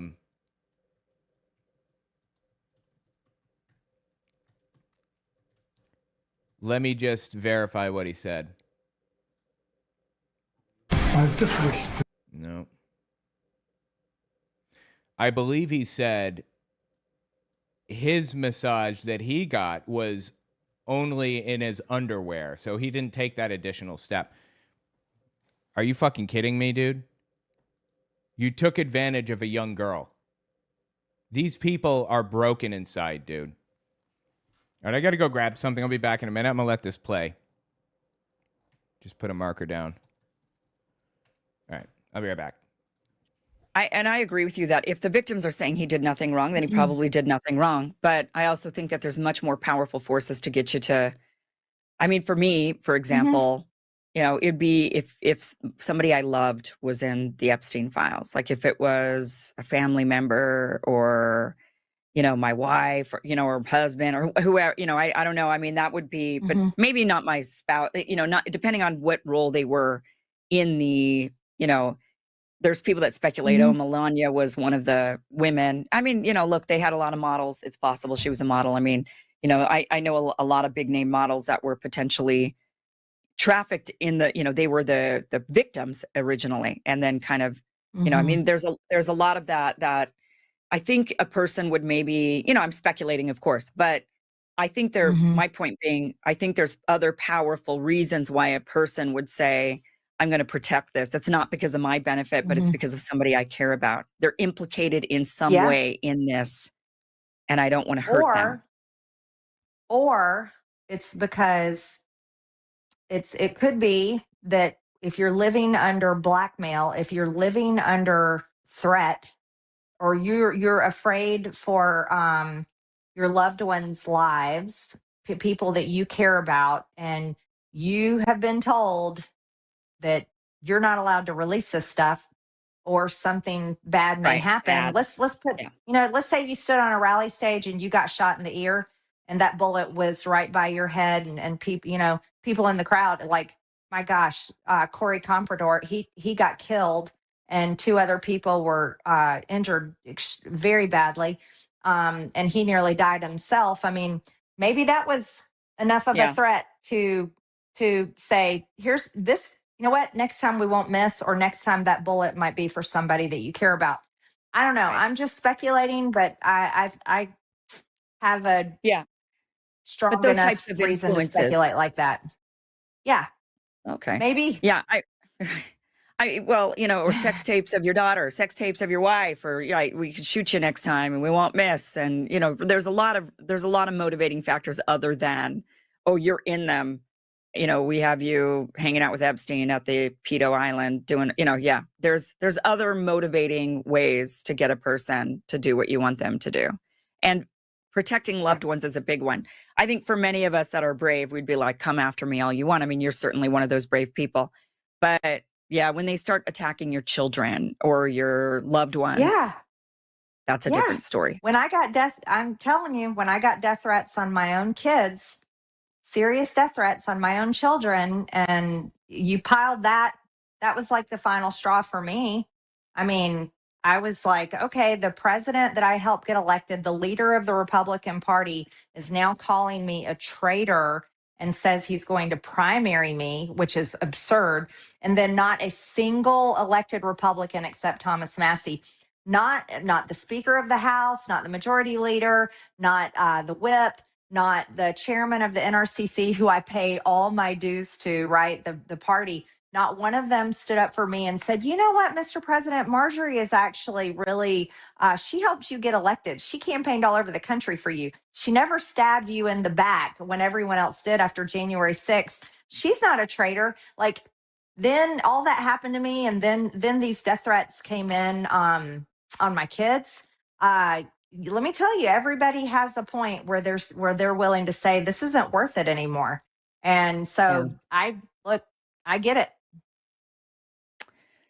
Who do you think is influencing Trump? What has happened with MAGA? I mean, it's just seemed to have done a total flip on what MAGA was supposed to be about, make America great again. And then Trump gets in there and all he does is talk about other countries. Canada, Greenland, Iran, Venezuela, like Cuba, Mexico. Yeah. I mean, the list goes on and on. What happened with MAGA and who's influencing Trump, do you think? Well, I thought MAGA to me was about make America great again. There's only one country in that phrase, America. I was a true believer, absolutely bottom line true believer. America first. I was like, heck yeah, our tax dollars shouldn't go to any other foreign country. No foreign cause, regime change. Who cares? Iran's got 93 million people in their country. If they want to overthrow their government, take 93 million people and go do it. Like, I could care less about Iran. I don't care about Israel. I don't care about Ukraine and Russia and China. I don't care about Venezuela. I don't care about any of them. I care about America. I care about our problems. I care about the fact that my kids who are Gen Z will never be able to afford life. That whole generation, they probably won't be able to buy a house. They can't afford health insurance. They can't afford car insurance. Most of their jobs are going to be replaced by AI. Like, that's the stuff I care about. But after we won the election in 2024, a few months in, and MAGA started turning into MAGA. And it started turning into whatever country Donald Trump said it was about. And here we're sitting here today, and you and I are having a discussion. And the president put out on his Truth Social yesterday that he's got a giant fleet going over to Iran because of the protesters over there. Well, I'm sorry, we've got civil war practically breaking out in Minnesota. Can we not care about that? And care about the fraud and care about all these issues here in America? So, no, MAGA is, I think people are realizing it was all a lie. It was a big lie for the people. What MAGA is really serving is, in this administration, who they're serving is their big donors, the big donors that donated all the money and continue to donate to the president's PACs and donate to the 250th anniversary and are donating to the big ballroom. And if they're donating to all these things, those are the people that get the special favors, they get the government contracts, they get the pardons, or somebody they love or one of their friends gets a pardon.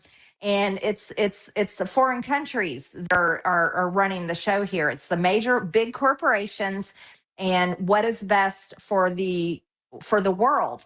That's really what MAGA is. That's the results. That's what we're seeing after one full year of MAGA. We are seeing war on behalf of Israel. We are seeing the people in Gaza, innocent people in Gaza, hundreds of thousands of them completely. Okay. See how far in we are, because I want to switch to the Satanic Panic soon. 49, 113. Shit.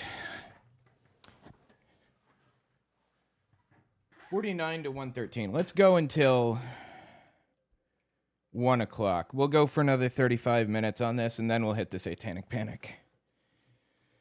Whew. All right. Let's do it. Close that. Start. I agree with you that if the victims are saying he did nothing wrong, then he probably did nothing wrong. But That is absurd. But I also think that there's much more powerful forces to get you to, I mean, for me, for example, it'd be if somebody I loved was in the Epstein files, like if it was a family member or, my wife or, or husband or whoever, I don't know. Wait, why did she say wife there? I don't understand. You got something you want to tell us? Mrs. Republican Kim Iverson? I mean, that would be, but maybe not my spouse, not depending on what role they were in the, there's people that speculate, oh, Melania was one of the women. I mean, I don't think that's speculation anymore. I mean, according to like the newest document dump, I'm pretty sure that that's established, right? Look, they had a lot of models. It's possible she was a model. I mean, I know a lot of big name models that were potentially trafficked in the, they were the. Not only was she a model, but like Epstein worked with Donald Trump's Miss Teen USA teen modeling pageant. Why the fuck does that exist, by the way? What a crooked, fucked up thing to exist. Why does that exist? I don't understand. Teen USA? Miss Teen USA? Are you shitting me with this? What the fuck? Victims originally, and then kind of, I mean, there's a lot of that I think a person would maybe, I'm speculating, of course, but I think my point being, I think there's other powerful reasons why a person would say, I'm going to protect this. It's not because of my benefit, but it's because of somebody I care about. They're implicated in some way in this, and I don't want to hurt them.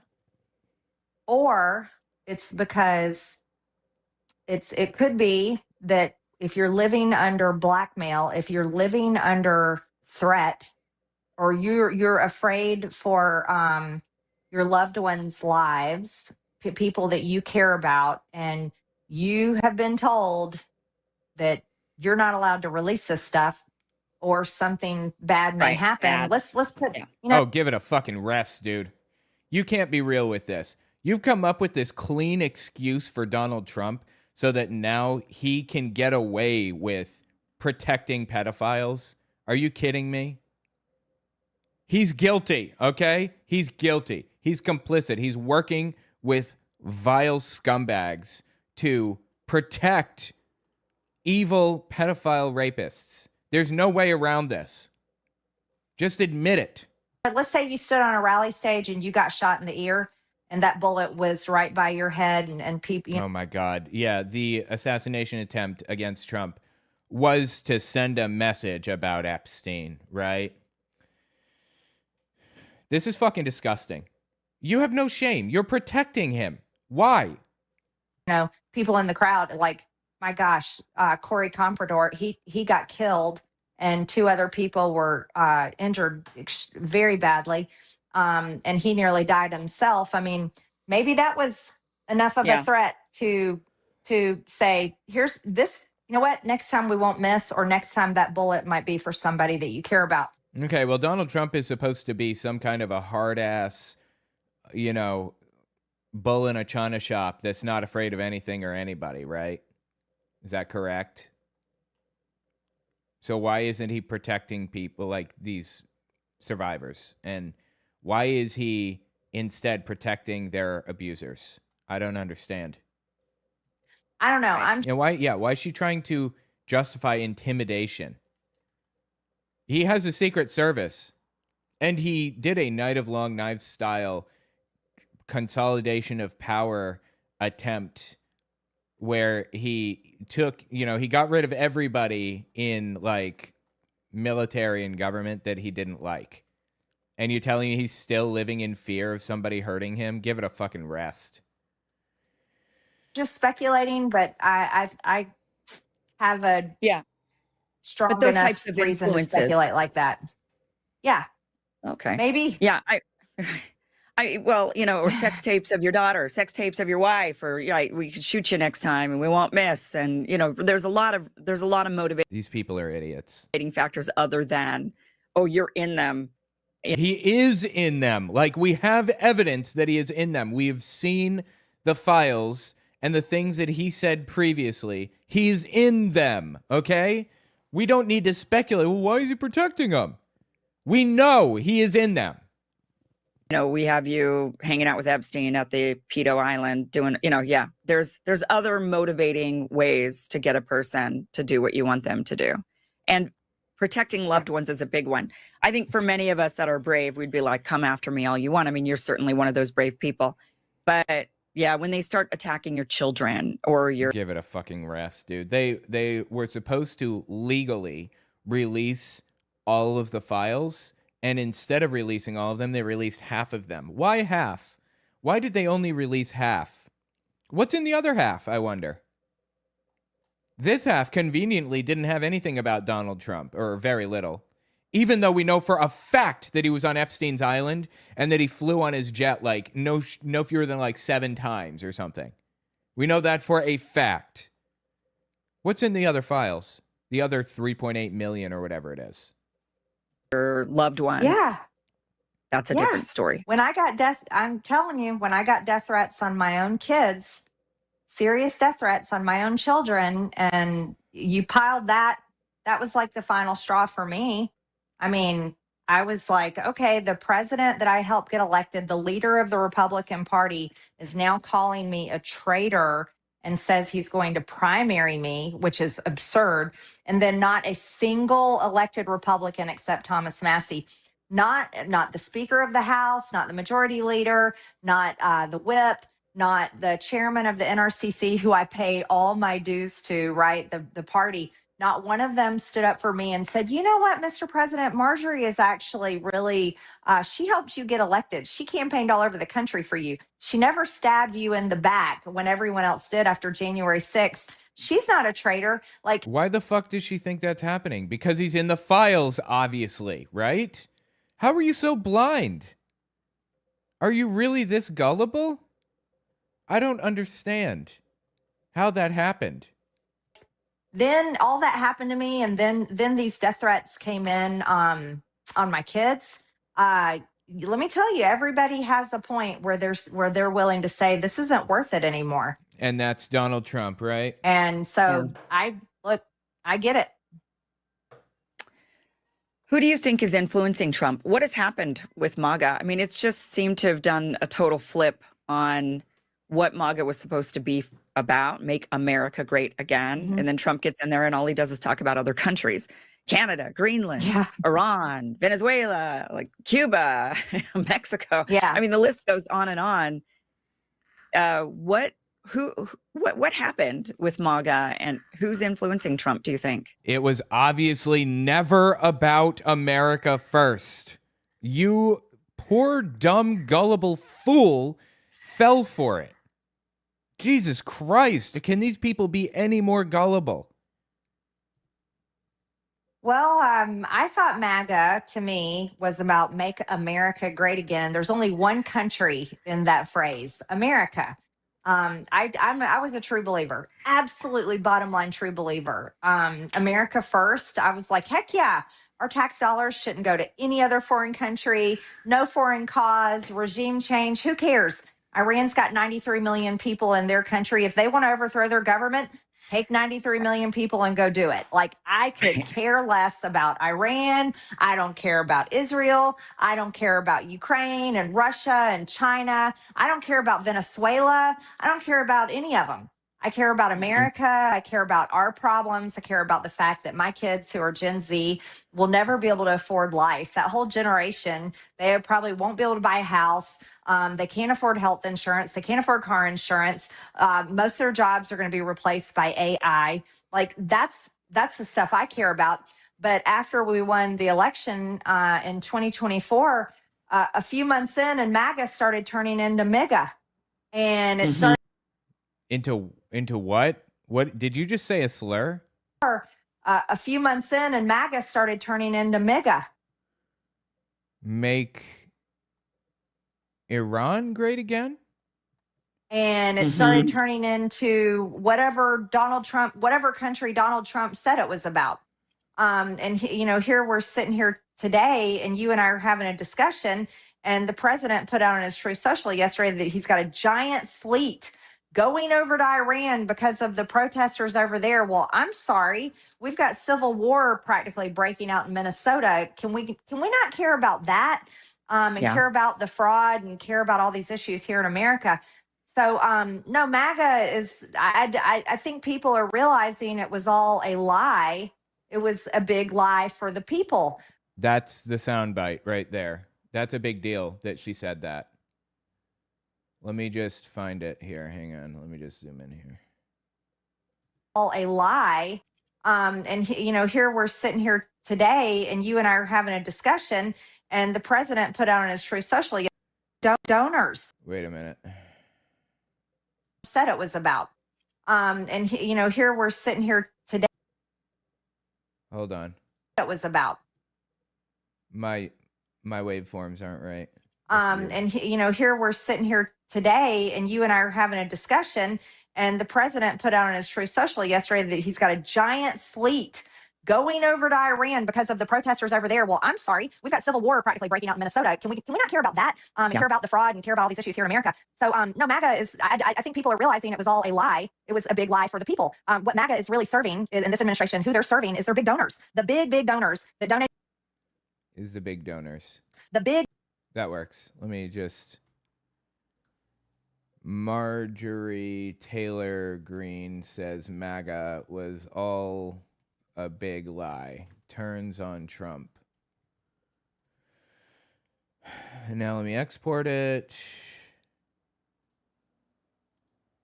All right, got it. Big donors that donated all the money and continue to donate to the president's PACs. Serving is their big donors.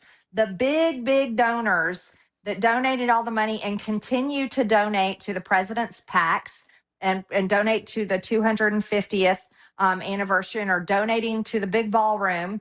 And if they're donating to I'm calling it the Jeffrey Epstein Memorial Ballroom. All these things, those are the people that get the special favors, they get the government contracts, they get the pardons, or somebody they love or one of their friends gets a pardon. And it's the foreign countries that are running the show here. It's the major big corporations and what is best for the world. That's really what MAGA is. That's the results. That's what we're seeing after one full year of MAGA. We are seeing war on behalf of Israel. We are seeing the people in Gaza, innocent people in Gaza, hundreds of thousands of them completely murdered so that they can build some new real estate development and money can pour in and everybody can get rich there in the new Gaza. And we're seeing a whole plan play out, which is really a new world order. It's a new way of doing business. Oh boy, we've entered conspiracy land. But yes, definitely. There are oligarchs trying to take advantage for sure. And that's the it's kind of like the Scooby-Doo meme where they pull the mask off the bad guy. Well, the mask is being pulled off, and the Make America Great Again isn't really about America or the American people. It's not about the American people. How did Trump fall? I can't believe it took her this long to realize. About America or the American people. It's not about the American people. How did Trump fall into that trap? I mean, it seemed like he was so, leading the charge with MAGA and he was going to be the one draining the swamp. And instead, he's definitely become a giant swamp creature, the leader of the swamp at this point. But somebody's got to be influencing him or people around him. Oh, my God. It can't be that he was always a fucking scumbag and everybody knew that. It has to be some conspiracy where he's being taken advantage of and controlled and you got some deep state plot or some shit. Please come back to reality. Have to be convincing him that going to war with Iran is the right thing to do, which is totally and completely insane. Well, I question that myself. Knowing I know the president, worked with him for quite a few years, traveled with him, campaigned with him, visited him, talked with him on the phone, text message with. I mean, I know the president. I don't know. People always think, oh, it's his staff. They want to blame everyone around him. There may be a point where people have to come to grips with this is Donald Trump. He's pretty hard to tell what to do. If anybody that knows President Trump knows you can't push him around. You can't tell him what to do. Maybe he's the scumbag. There you go. You're getting it. He can be influenced by people. Certain people definitely do influence him based on things they tell him. But is anybody really making him do these things? I think that's one question you can ask. Another question you could ask is, again, what did that bullet in Butler, Pennsylvania Oh my God, it's such a conspiracy. Everything is a conspiracy. Give it a rest. do? And what goes behind that? And what does that mean? And is it influencing specific decisions? I would imagine maybe. And lastly, she was so close. Yes, exactly. She was so close. She almost got it. And then she just fucking face planted. It's been pretty amazing. Look, I have no hate for any people group. I am not anti-Semitic. She is, actually. I've got Jewish friends. I like Okay. all kinds of people. I love all kinds of people, but I can criticize any government in the world I want to criticize. I criticize my own government. I'll criticize China's government. I'll criticize all kinds of governments, and I can criticize the government of Israel. Look, that's my freedom of speech. That doesn't make me hateful or anti-Semitic. No, it doesn't. That's correct. Criticizing Israel does not make you anti-Semitic. Absolutely agreed. But going on Stu Peters' show, who is an actual, literal, real neo-Nazi, working with Paul Gosar, a real, actual, literal neo-Nazi, working with all of these people, going to AFPAC, working with Nick Fuentes, that's actually really neo-Nazi shit. And I shouldn't even have to say that.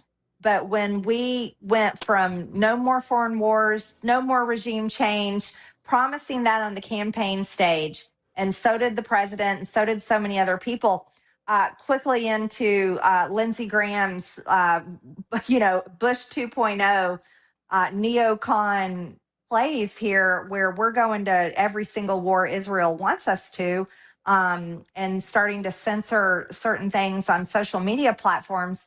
It's pretty hard for regular Americans to not question, why is this happening? And I think they're right to question it, and it's like, I'm Generation X, I'm 51 years old. And I'd say about half of our generation is really sick of it, very fed up with it. But with what? The wars? Is that what she's talking about? the generations below us, oh my gosh, like, the millennials and Gen Z especially, they're done. They're absolutely done. And they're not coming back. They're not coming back. No matter the threats, no matter the brainwashing, no matter what anybody says or does, they're just not coming back, because they're the generation that has so far been failed the most. Which one? Did she say millennial? That's true. Millennials have been failed the most, for sure. I'm a millennial, and when I was when I was supposed to be entering the workforce, that's when the 2008 financial collapse happened. The housing bubble or whatever. And that was largely the result of decisions that the boomer generation made. That completely fucked me and everybody else of that generation. I've been crippled every step of the way. I mean, not me personally, but our generation has been crippled every step of the way. I was crippled every step of the way. I only lucked into YouTube. I'm the luckiest motherfucker alive that YouTube worked out. If YouTube hadn't worked out, I would be probably working a dead-end job that I would be miserable at for the rest of my fucking life. Living with somebody, not able to hold a job down. Maybe, I don't know, because of how bad the economy has been since I was younger. And so to them, Donald Trump and Make America Great Again and all the awesome videos and memes and sport figures and showing up at cool events and walking in with badass music and all this stuff that Gen Z saw all over their social media feed, TikTok and everywhere else. And they go out and they voted in 2024 and they voted for Trump, and they're like, hell yeah, finally somebody's going to get in there and be a badass and fight for us. But yet now we're seeing America's military go out and, go in there and yank Maduro out and Venezuela. And we're all like, who cares about Venezuela? And we got to go over there and we got to bomb Iran, even though, I mean, I can remember in the 1990s, on the news, them saying Iran is months away from. Wait. I can hear something outside. I don't know what that is. Sorry. I can still hear someone outside. For making a nuclear bomb. Them saying Iran is months away from making a nuclear bomb. I mean, how many times have they said it? Yeah, you're starting to get it. It was all scam all along, the whole time. You're finally understanding.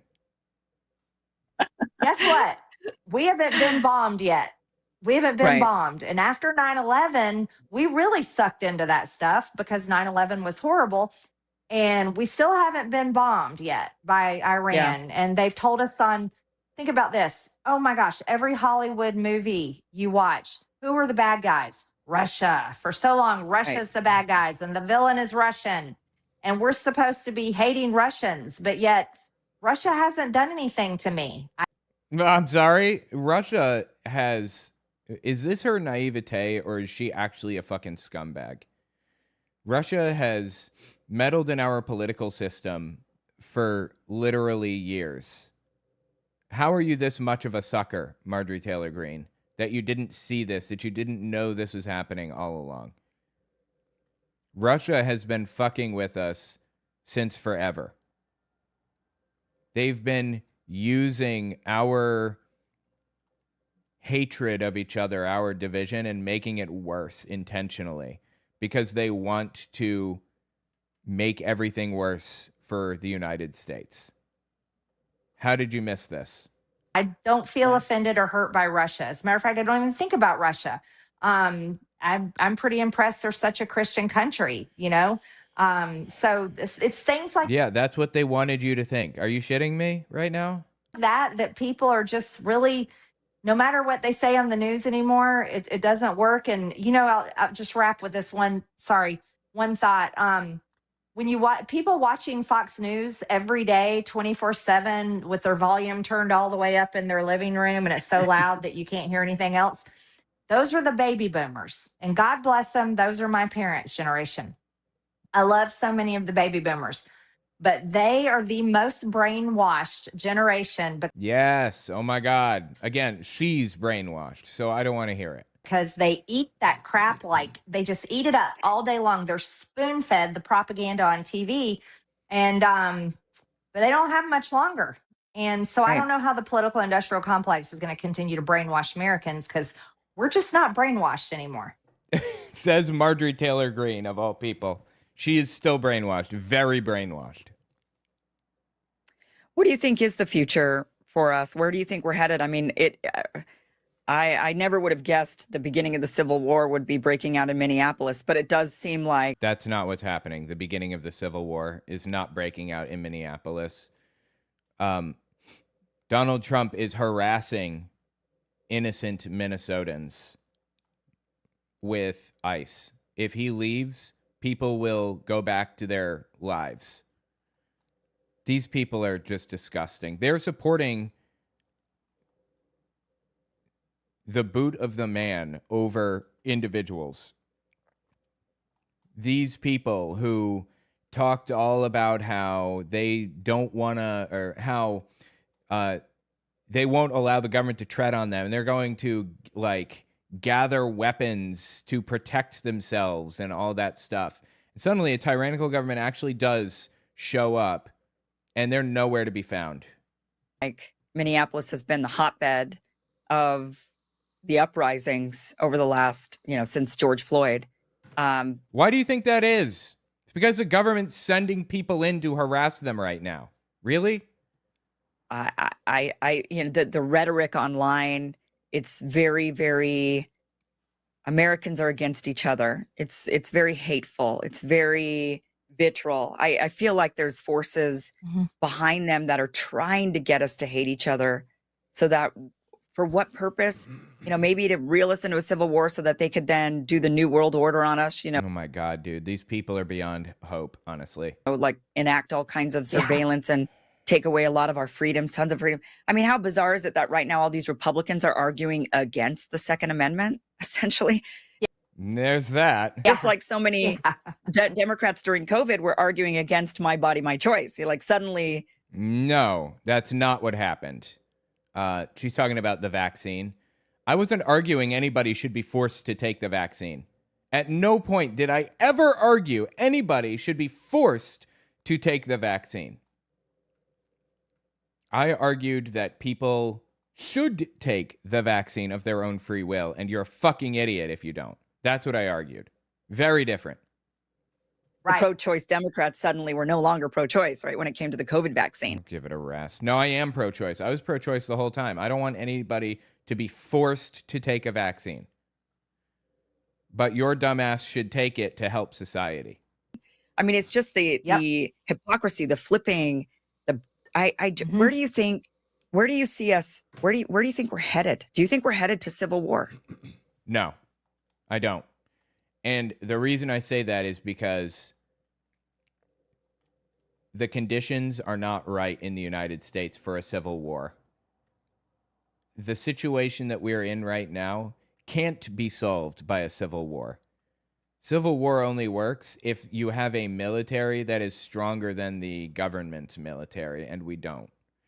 At best, we might enter into a guerrilla warfare type of situation where people are, getting Molotov cocktails and kind of throwing them at buildings or whatever. But even that's not going to work in our situation. I've done so much research into transitional justice, denazification recently.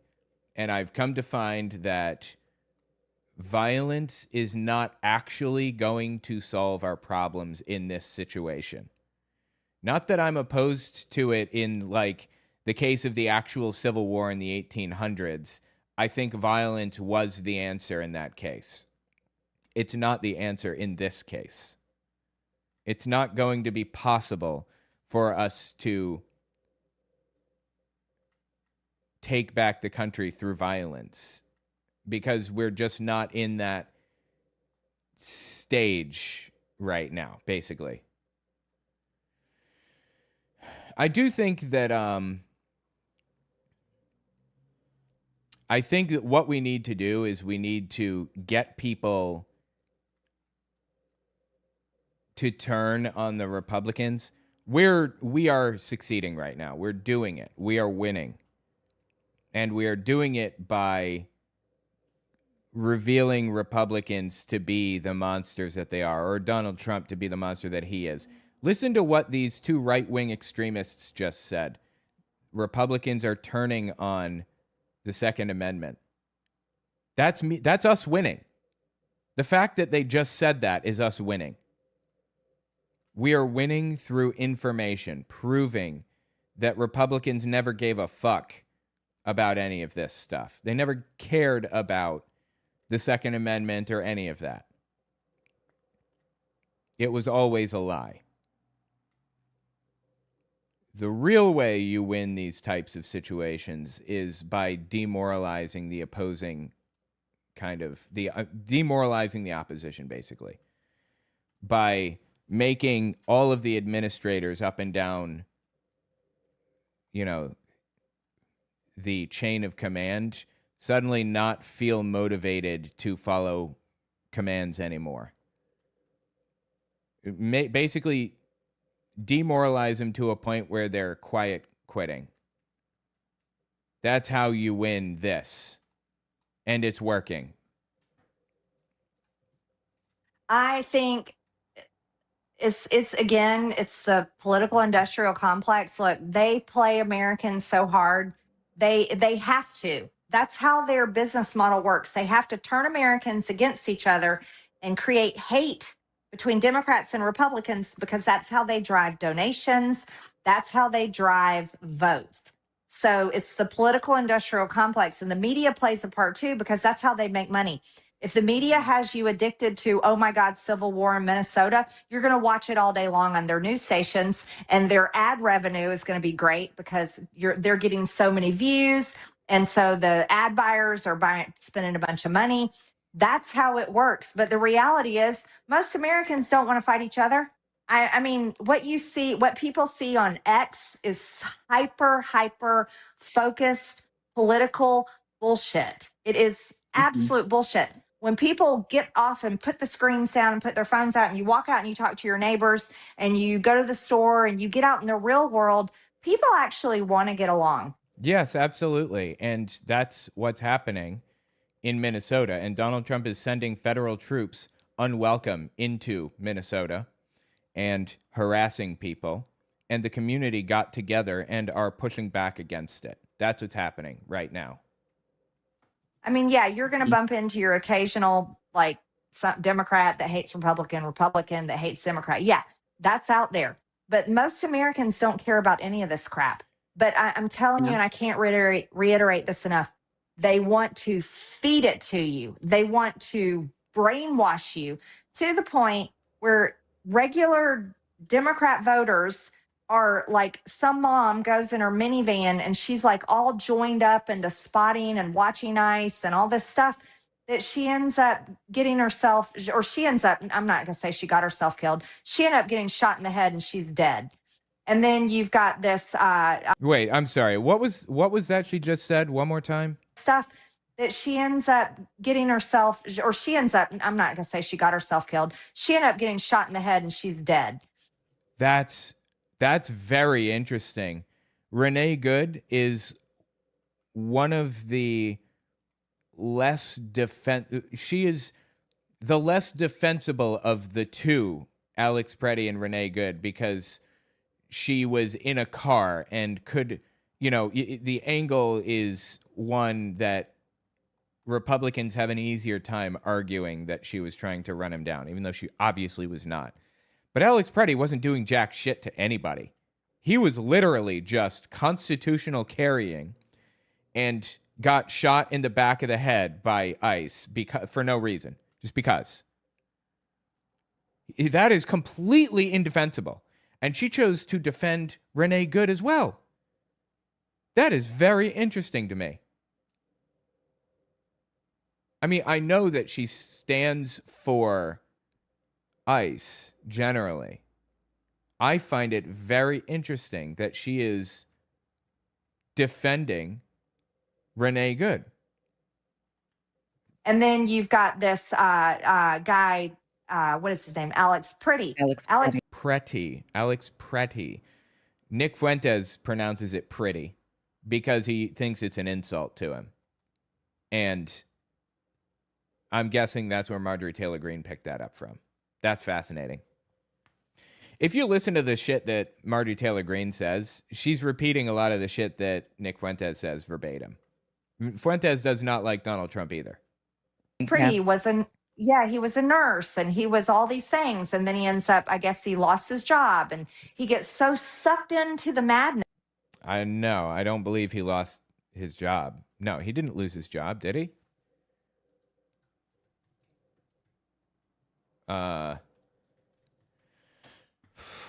No need to wonder. Just loaded up our question gun. Let's go answer hunting.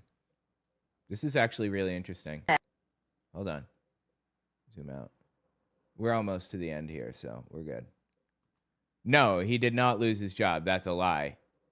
It originated from a fake news website called Buzz Report 247, and it has been debunked. He did not lose his job. This is just a lie. He was an intensive care nurse at the VA hospital in Minneapolis. Similarly, claims that his parents said he quit his job months earlier were fabricated by a spam operation in Vietnam. His family's actual statement referenced his ongoing work as an ICU nurse caring for veterans. So, no. Yes, that he's out there, and I'm going to defend his right to carry a gun all day long because I believe in the Second Amendment, period, shall not be infringed. So I defend that guy's right to carry a gun, but ICE disarmed him. They disarmed him, and then they shot him dead when they had him down on the ground. So I think that's a serious problem. But look at how these people are getting sucked in to these crazy protests. Dude, don't you love it how in an effort to prove that people are being sucked into bullshit, she proved that she was sucked into bullshit by claiming that he lost his job when he didn't? That is wild. I mean, the irony is off the fucking charts. Is this not the definition of irony? It is, right? Well, guess what? I'm going to say our people are doing the exact same thing. They get so outraged and get so sucked into it that they will show up and get out there, and they're getting in fights with people on the ground in Minnesota. We saw the same thing during BLM. We saw the same thing with Antifa. We saw the same thing on January 6th. We see the same thing over and over again. But what Americans need to realize, it is the political industrial complex that fuels this. and fuels your anger so much at the other side that people are actually dying for it. And No, they're being killed for it. They're not dying for it. Pretty and Good were murdered. Okay? Brazenly, like out in the open. But there is an upside to this. The murderers in both cases were unmasked nearly instantly. It didn't take much time. It took maybe a week for each of them to be unmasked. I don't know if you guys heard.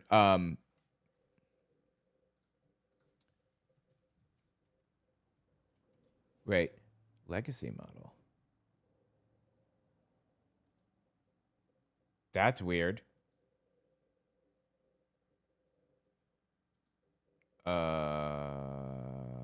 Okay. Give it a second. Jesus Ochoa, 43, and Raimundo Gutierrez, 35, were the two people that killed Preddy. And what was his name? Jonathan Ross. He killed Renee Good. Murdered Renee Good. The silver lining here is that they're being unmasked very, very rapidly, very quickly. And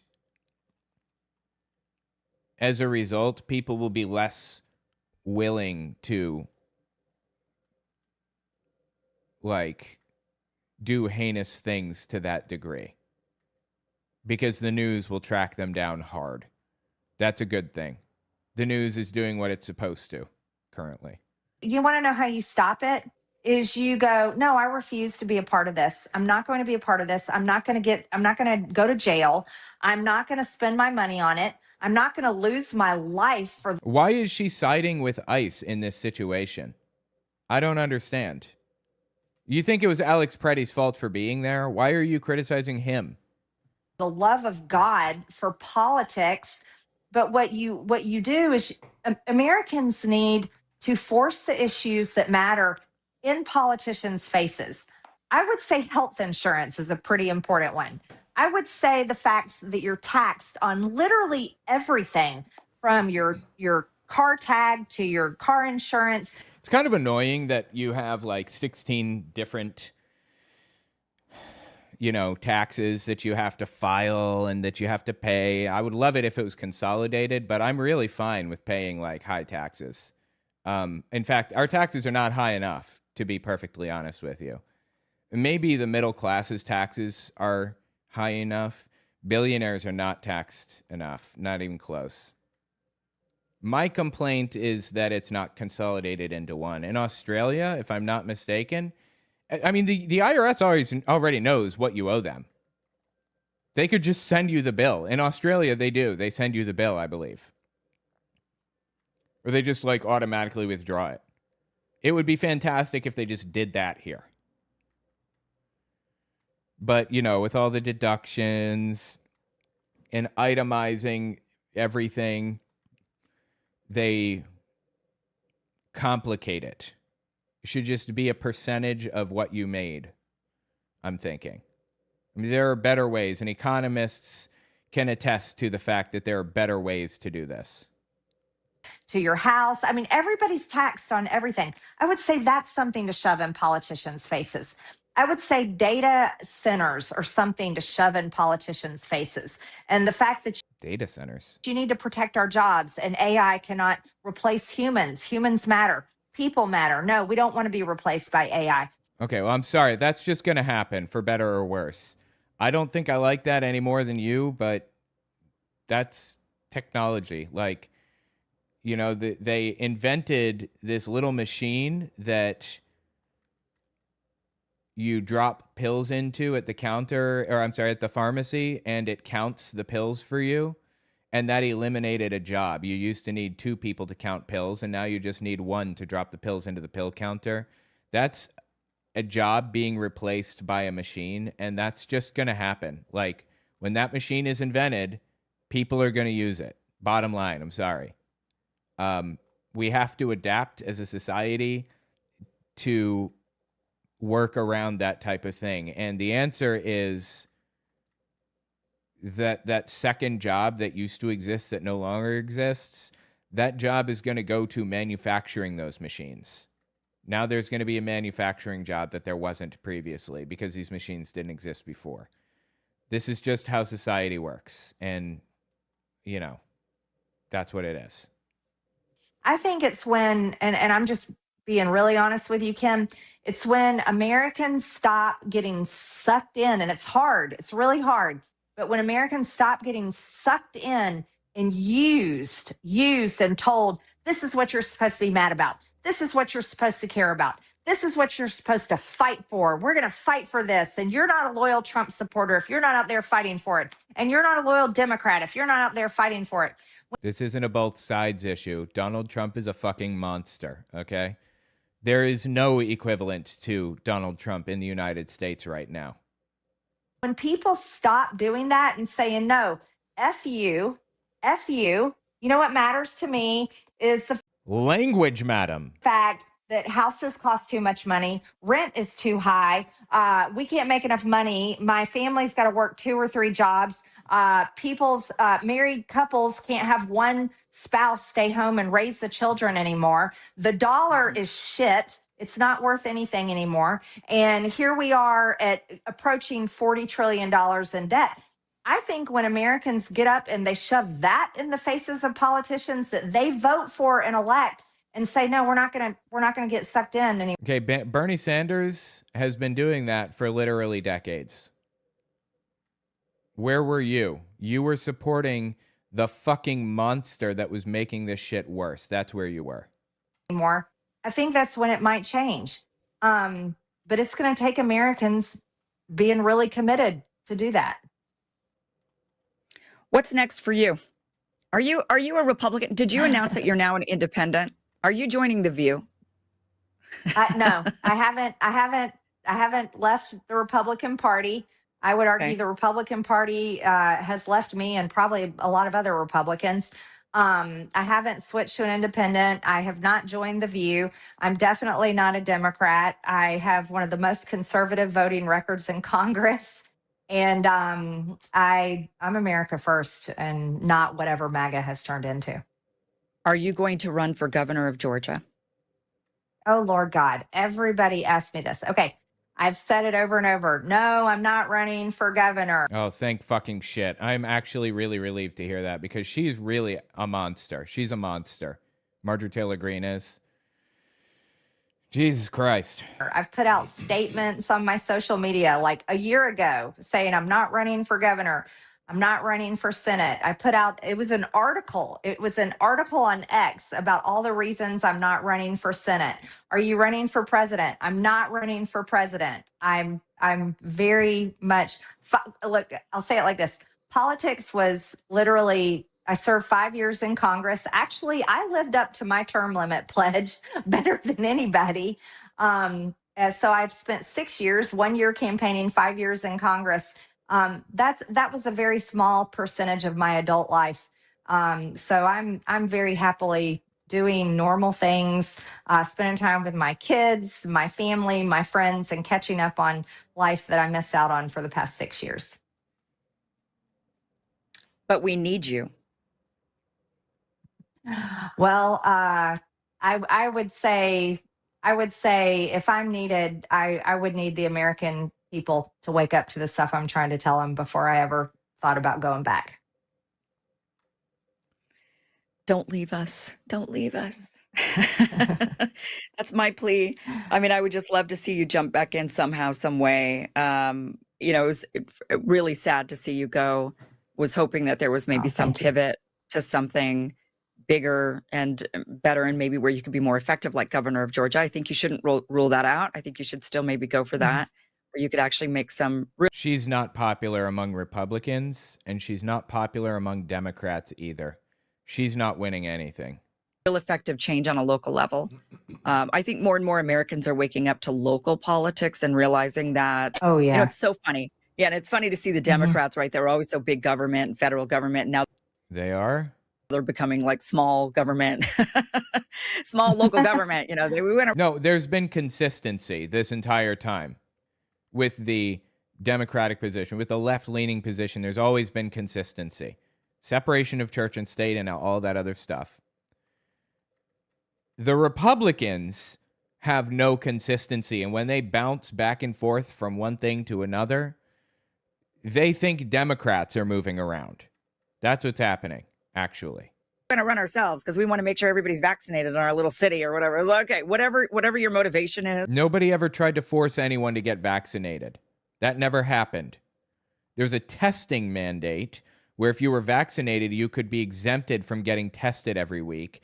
And Republican nutcases like Marjorie Taylor Greene claimed that was a vaccine mandate and that they were forcing people to get vaccinated. It's fucking delusion. All the way down with these people.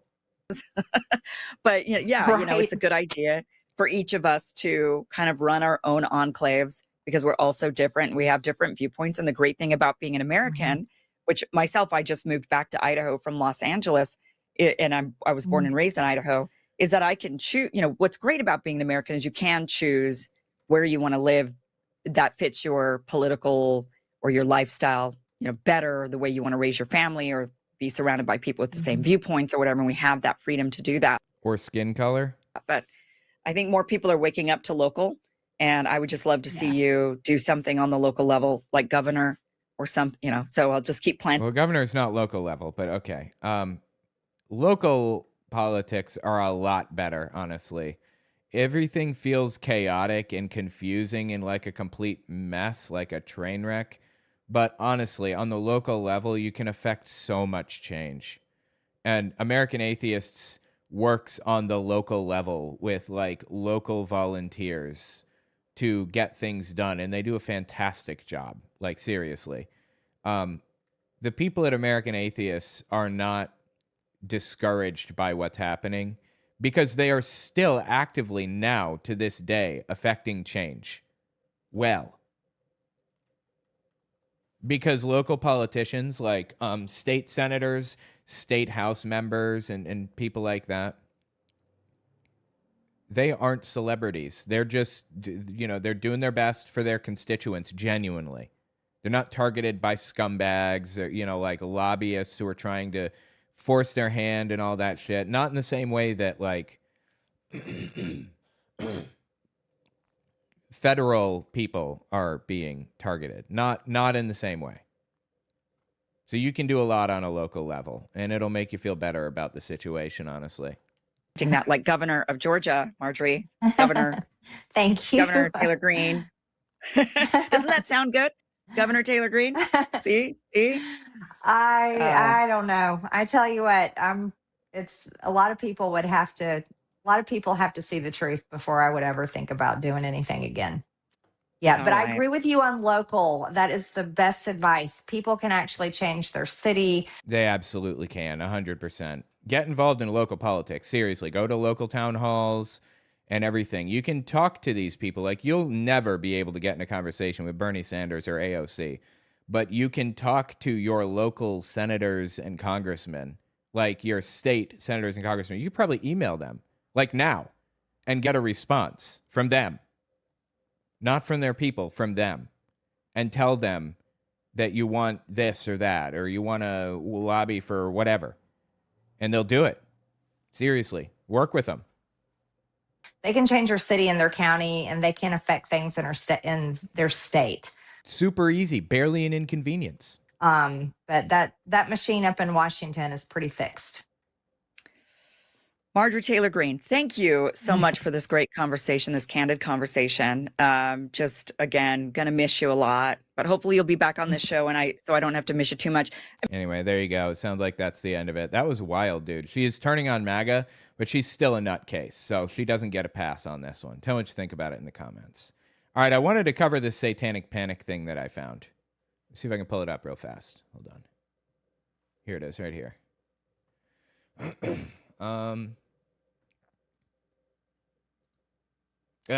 Hackers. There we are. Let me just download it. Oh, legal, like. Yeah, legal. I got to put that on my soundboard, but part of the draw of that video, the legal video, is how psychotic she looks.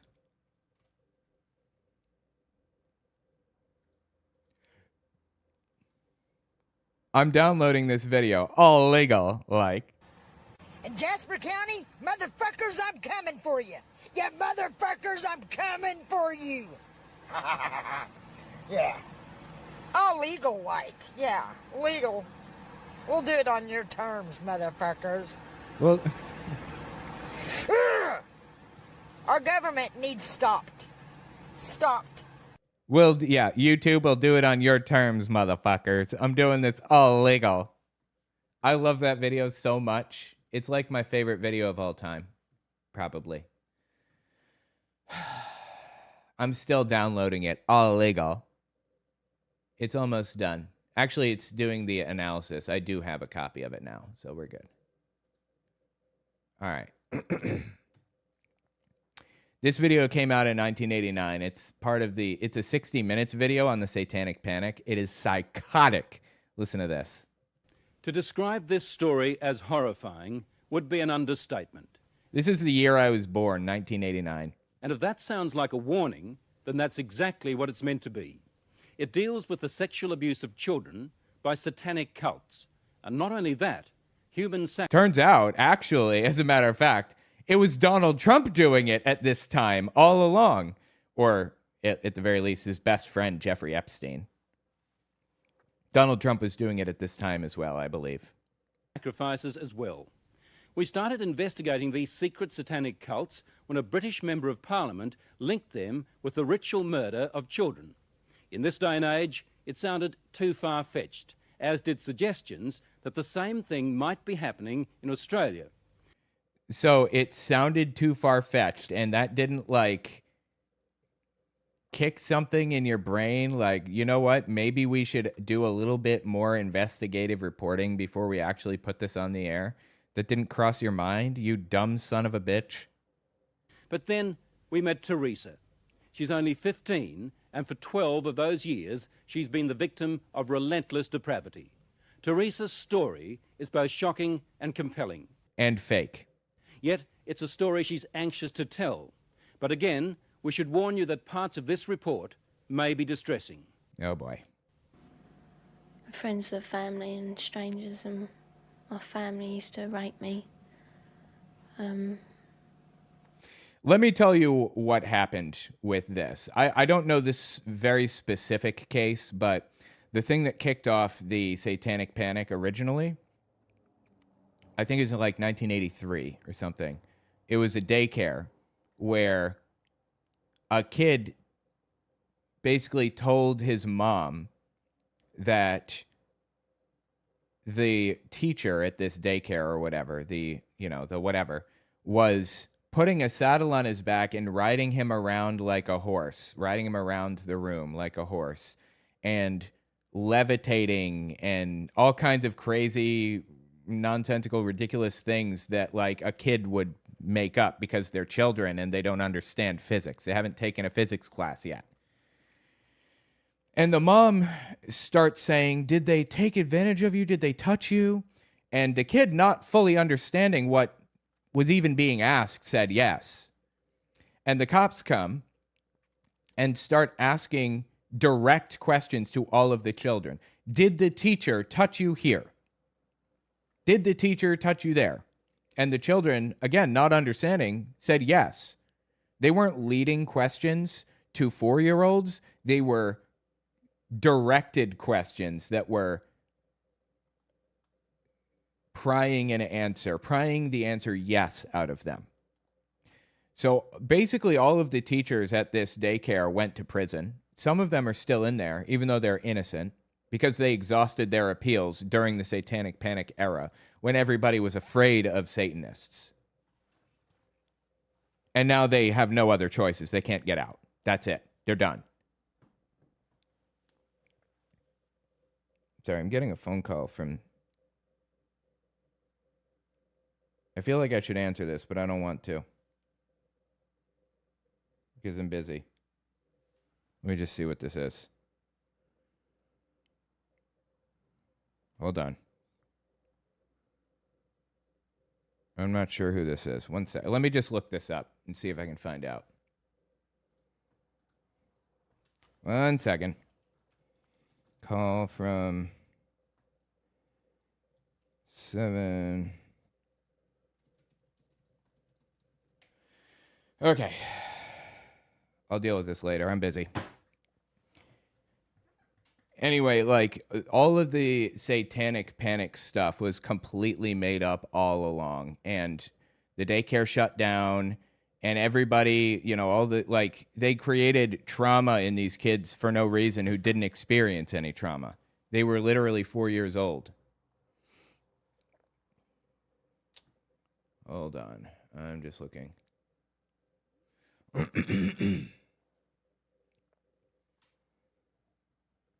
Yeah, I don't know who the hell this is, but it frustrates me when people call me because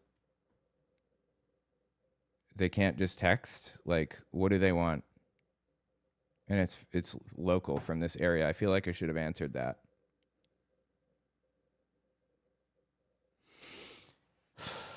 Anyway, that kicked off the satanic panic, and it resulted in a bunch of people making absurd claims about, like, everybody around every corner there was a Satanist. And then this woman named Michelle wrote a book titled Michelle Remembers, where she claimed that her parents were Satanists who, like, were sacrificing children on an altar and taking advantage of her. And Jesus appeared in front of her and saved her and all this insane, wild stuff. Her therapist married her. Like, the breach of ethics involved in this is off the charts. He married her and then wrote her book. And they had to pull it, basically, because it was all fabricated nonsense all the way down. That sparked the satanic panic. So when I hear a girl, 15, I think they said, claiming that since she was 3, she was taken advantage of by her parents in satanic rituals. I'm sorry, man. I've heard this same tune before, like 63 times, and I don't believe a word of it. I believe that people were convincing these children that they were being taken advantage of when they were not. And it kind of infuriates me on behalf of the children, honestly. So let's keep listening to this girl who's obviously being taken advantage of emotionally, at least by the news and everybody else, to convince her that she was a victim of satanic ritual abuse, which doesn't exist. Maybe abort the babies I had. It would be hard to imagine more misery and suffering than what Teresa says she's had to endure. And us kids would be made to do things with the adults and the animals. I'm sorry. Did she say that she had kids? Is that what she said? And then a sacrifice would happen. The sacrifice, were these animal sacrifices? Animals and people. Oh, give it a fucking rest. Who convinced her of this? They should be put in prison, actually. They should be jailed for this shit, for convincing an innocent child that they were witnessing literal human sacrifice on the altar of Satan. This is fucking vile, dude. Seriously. How can people justify this shit? How could the news, 60 fucking minutes, justify airing something so absurd with no evidence, literally zero evidence to this? On what scale do you think this was happening? Enormous. Far beyond what we've ever heard of here before. Teresa's mother, Bridget. You're talking about mass murder? Yes. On a scale that this country's never heard of. And not a lick of evidence? Not one shred?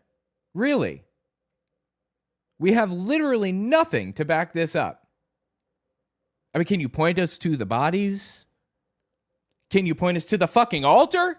To anything? I'll take literally anything. It was a panic at this time They had the opportunity to retrieve the evidence, and they didn't. And here we are, 30, 40 years later, and still not a shred of evidence. How about that? This is like so sad, dude, really. For like the old people's homes now, For the first time, Teresa is learning what it's like to live with love instead of fear. Pretty though. In this quiet English village, with the help of her mother, she's slowly repairing her broken life. Teresa is now 15, but at the age of 2, she was left in the care of this woman, the grandma she called Nan. And that, she says, is when her torment started. Who was the leader? Who was the boss of the gang, of the cult? At home, it was my nan. Your Nan made you have sex with animals. Yeah. Complete nonsense. This is completely fabricated. Fucking disgusting, dude. Seriously, like the depraved shit that these people came up with makes me worry about what they were up to. Like Donald Trump or like QAnon claiming that there was some cult out there who was doing all of this stuff. It makes me worry what they were up to. Like goats and donkeys. The story of Teresa is a story almost too horrible to recount. And fake, of course. A case of child abuse that goes well beyond the kind of things we normally associate with the abuse of children.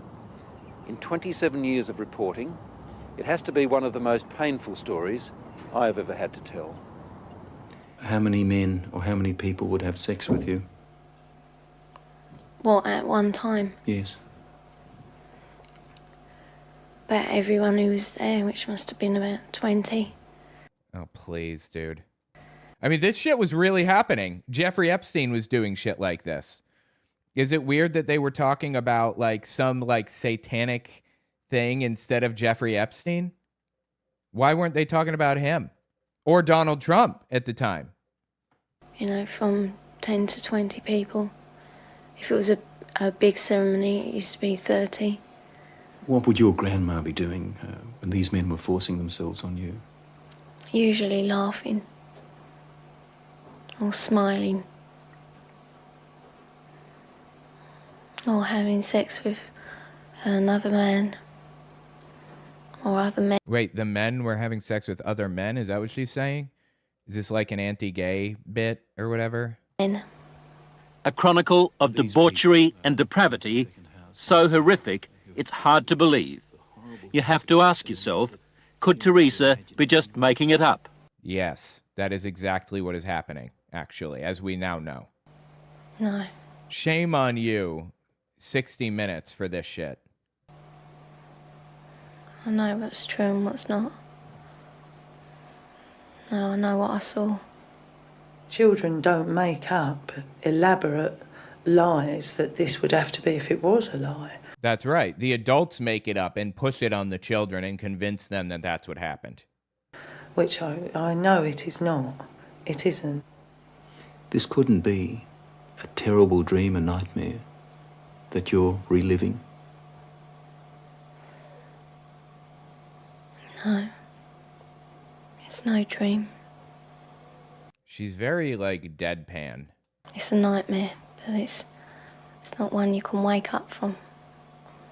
It's there all the time. Like, shit like this happened, but to claim that it was, like, a ritual satanic thing or whatever is just ridiculous and sad, honestly.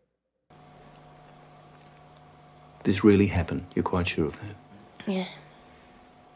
The police don't think Teresa made up a story. Some of the cult members are to stand trial. 5 men have been charged with rape. Again, this happened a lot of the time, and these people, they were completely and totally innocent, and they went to prison anyway and exhausted all of their appeals, and now they're just in there, even though they're completely innocent.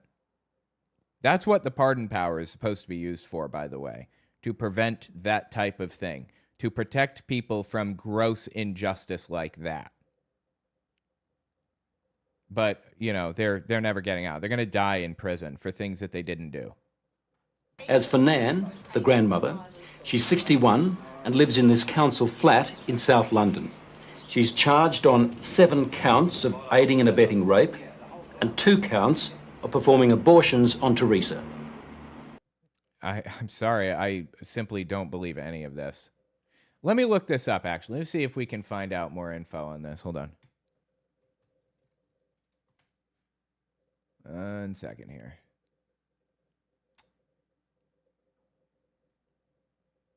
Should warn you that parts of this report.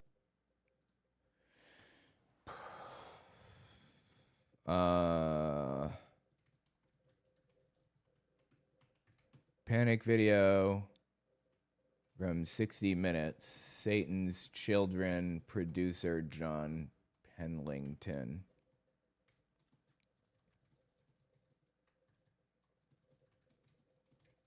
About her case.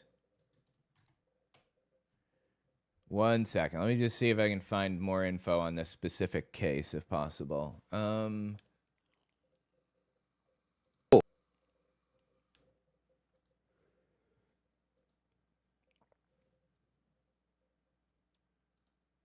sorry, hold on.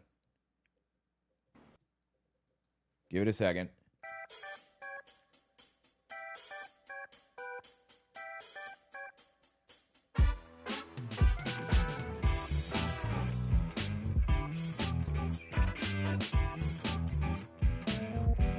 Okay, Teresa was a pseudonym.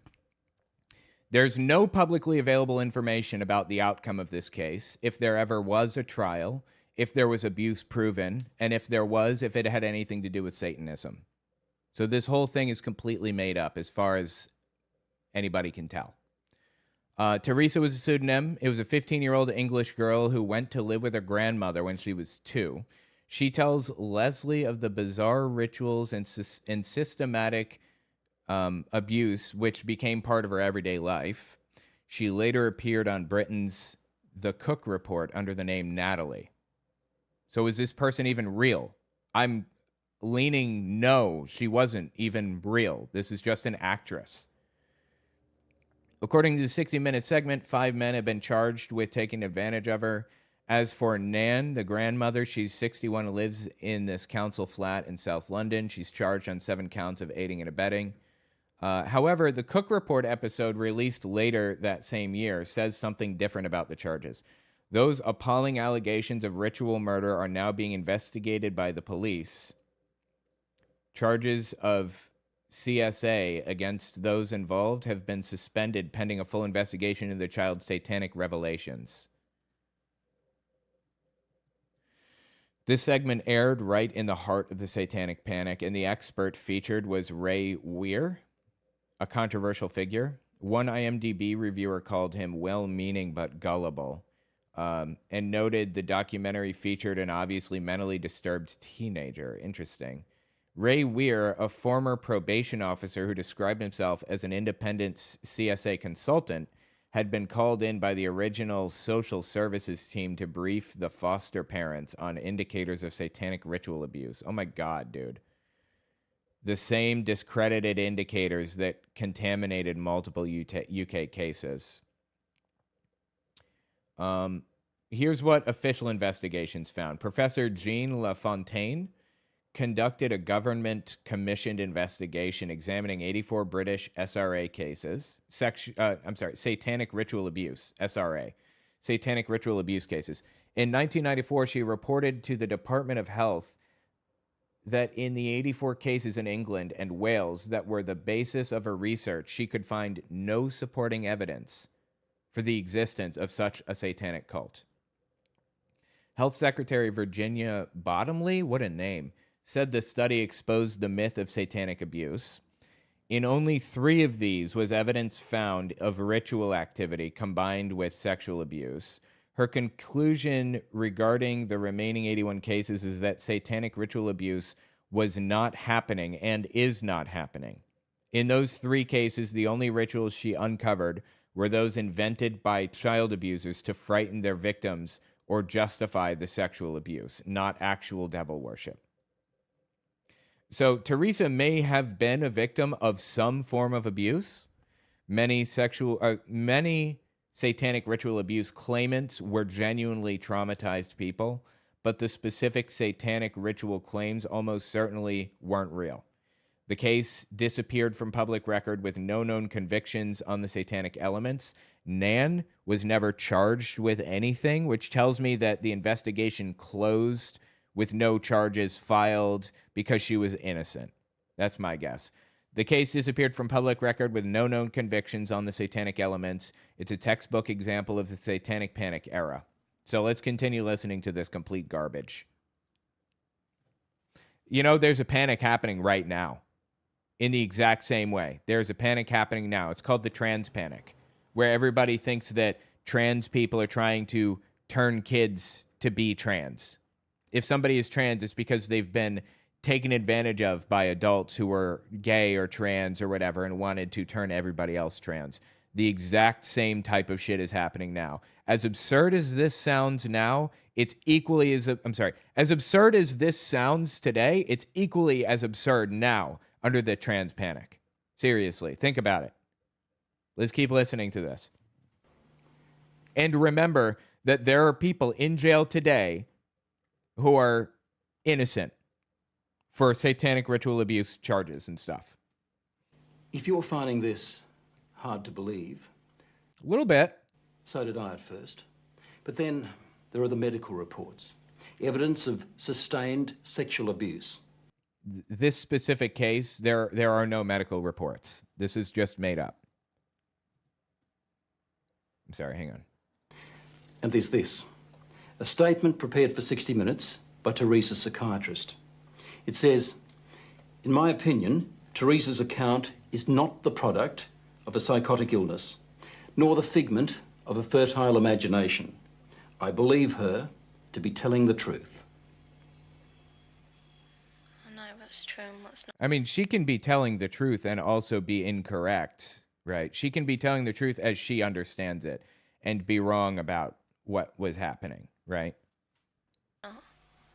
We also took Teresa's story to this man, therapist Ray Wire. Complete crackpot. Like, gullible as they come. And was responsible for putting people in jail who were completely innocent. He reads a transcript of our interview and listens to her voice. It's no dream. Few people, if any, in Britain have counselled as many victims of satanic abuse or Satanists themselves as Ray Wire has. If there is an expert on satanic cults, it would have to be him. This infuriates me, dude. I don't call myself an expert on cults, even though I know so fucking much about the psychology. I don't call myself an expert on cults because I'm not. I don't have a degree in this. I have a psychology degree, but I don't have a degree in like an expertise or whatever. I'm just somebody who has studied the shit out of it. I'm also not an expert in World War II, but I've studied the shit out of it, and I know a lot about it. I'm somebody you could come to and ask a question, I'll almost certainly know the answer, but I'm not an expert. The fact that there are actually people who call themselves satanic cult experts is an embarrassment. Believe Teresa's story? I believe Teresa's story. It's exactly the same story as I've heard from men who says they've done it. You've dealt with other cases like hers? Yes. 21 cases like hers, he says, in the past 2 years alone. Themes like they were put in boxes with spiders and worms, where they were trapped in fear, where there was a high use of excrement and urine, where there was talk of human sacrifice. Dude, this is all made up, and the more bizarre fucking shit that he says, the weirder it gets. Take just one of those rituals, putting children in boxes with spiders and worms. Now, listen to what Teresa told her mother. And they had a coffin-like box that children were put in. And why do you think that she's telling this story? Because these were known stories. The news talked about shit like this all the time, about satanic ritual abuse, putting kids in boxes and shit. Why the fuck do you think she said that in the first place? How gullible are you, really? With spiders and snakes and the lid shut and left in there, I would have come out deranged. I could not have coped with that mentally at all. You have evidence to back up stories like Teresa's? No, he doesn't. That this is really happening? Well, we have that age of child, 6, 5 and 4, giving information that ties up with Teresa. How do those children know? How do those children able to describe rituals, to talk about ceremonies? Again, they weren't. It was the adults asking them if this happened to them. And like listing things, naming specific things that happened and planting the idea in their heads. We know how this works now. To talk about sacrificing animals. How to be like, to make this shit up in the first place, these adults have to be fucking sick, right? How do those children know? Nightmares, imagining it? You can't imagine those things at 3 and 4 years old, and you also don't have the evidence of anal sex abuse and oral sex abuse. They didn't have any of that evidence. That's completely made up. And all that other abuse that clearly those children have experienced and endured. During these ceremonies, was Satan, the devil, ever referred to? He was called Lucifer.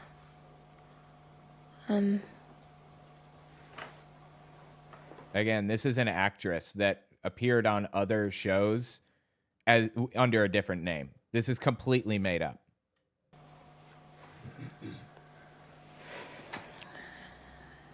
What did they say about the devil, about Lucifer? That killing the people made him happy.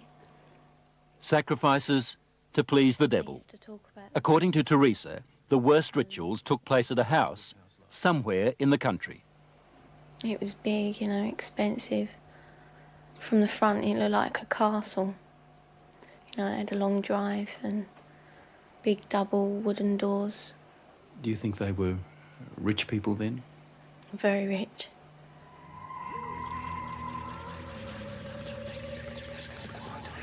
Now, what's this? What are they doing here? What's all this like whispering or whatever? Are they implying like they were summoning ghosts or something? I don't understand. Where was this big house somewhere in the country? Teresa says she can't take the police there because the Satanists made sure she'd never know how to find it. Or maybe it's just not real. Maybe she's an actress pretending to be a victim of satanic ritual abuse. You ever knock that one around? Teresa. My only question is, did they hire this actress to pretend, or did this actress like try to get her big break by pretending and telling, like, was 60 Minutes in on it is my question. She was always drugged, or on a couple of occasions she says she was knocked out. So that she never fully knew the route. There was a tramp who was brought in once, and he was killed. There was a what? Brought in once. She never fully knew the route. There was a tramp who was brought in once, and he was killed. Is this a British word I don't know? A tramp? Is that what she's saying? What does that mean in this context? A tramp that was brought in once and he was killed? Killed. He was cut from his throat down to his stomach. And that they ate him, or bits of him. They killed a man at a ceremony? Yeah. In front of you? No. Yeah, in front of all of us. Did the tramp, did this man fight back? No, I think he was, drunk or something. He seemed really dopey. He was laughing a lot when he was brought in. And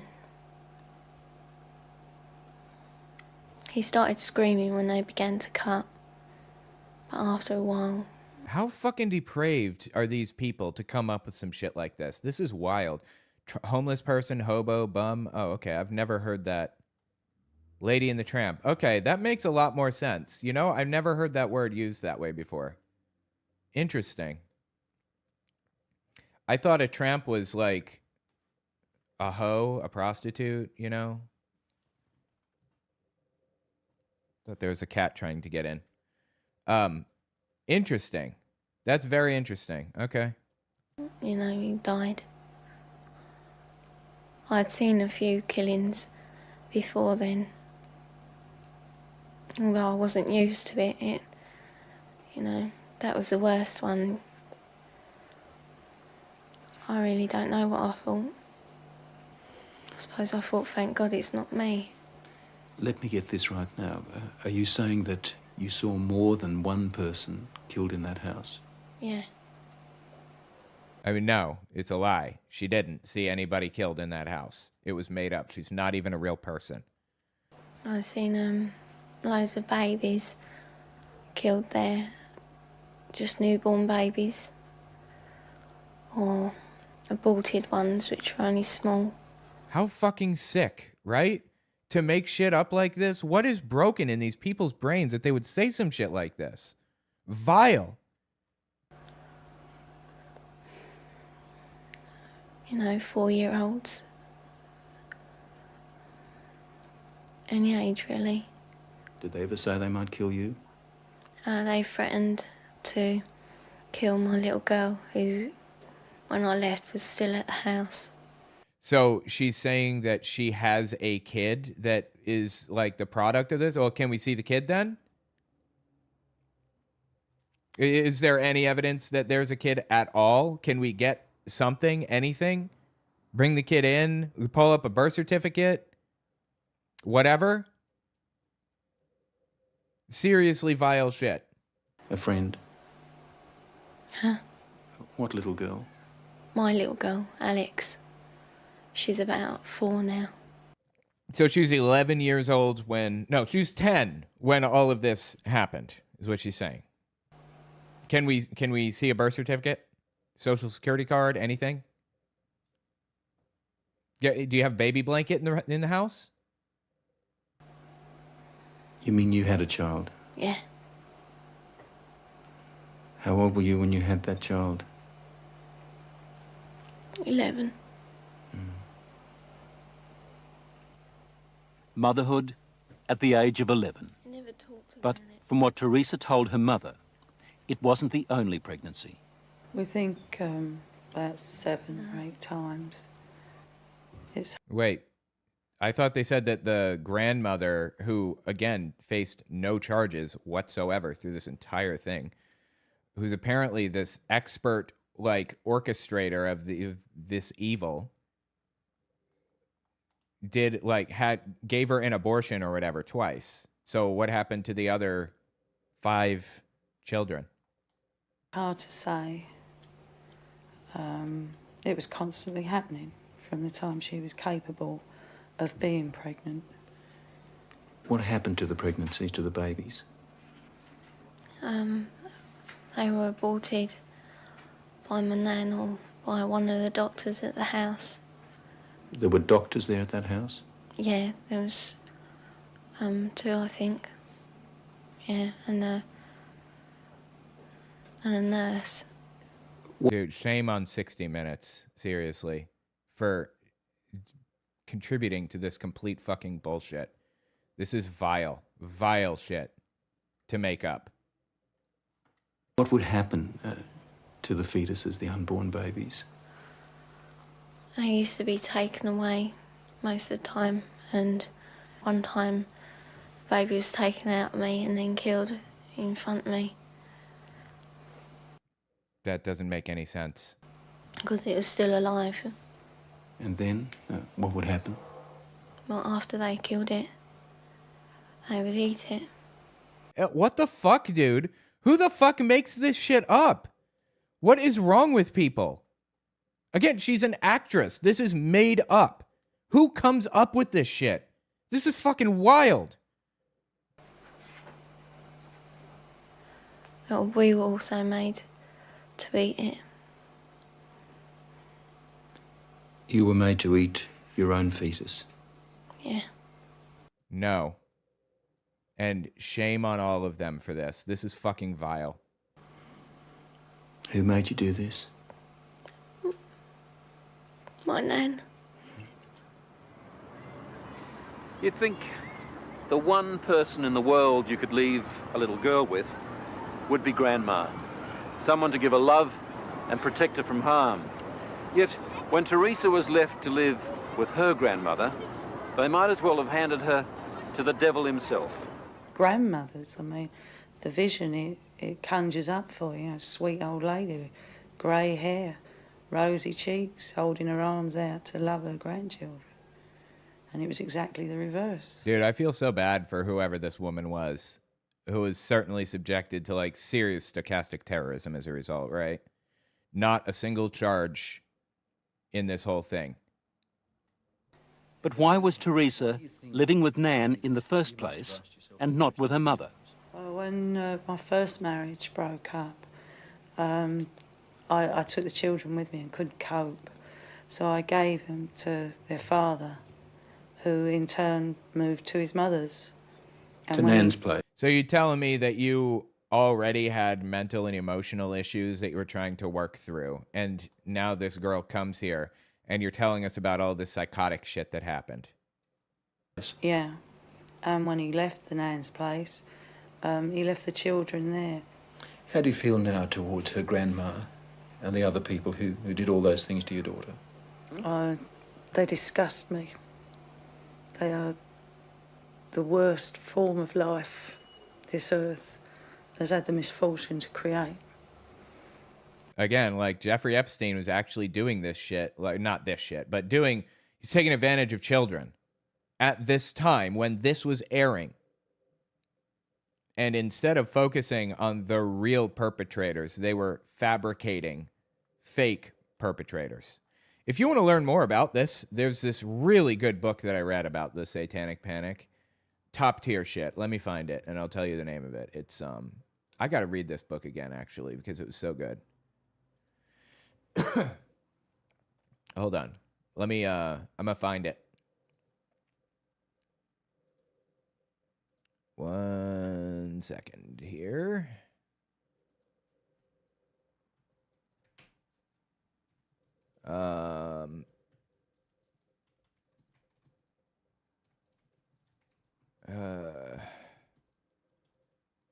Know them, the titles. All right, I'll find it and I'll pop it up for you. Vile. Did you ever try to run away? You must have been frightened. A couple of times I did, but my uncle, he caught me and brought me back. Going to the police? Did that occur to you? No. No. I thought it was normal, you know, even though I didn't like it. You know, I mean, you don't like to eat greens, but you know, somehow, I thought it was just being called to be kind or something like that. Okay, this is a little bit different from eating greens, I think, but okay. She said to me it was something that everybody did, she thought, you know, like you don't like going to school or the dentist, you don't like going to the black masses. Don't like going to the black masses. Fucking please, dude. Here it is. We Believe the Children, A Moral Panic in the 1980s by Richard Beck. That's the name of it. I could not for the life of me remember. It is such a good book, dude. Oh my God. You need to read this book. Let me see. Is it out of print? If it's out of print, then I will make it available to people in audio form. But if it's in print, that you need to. No, it was printed in 2015, so it must not be out of print yet.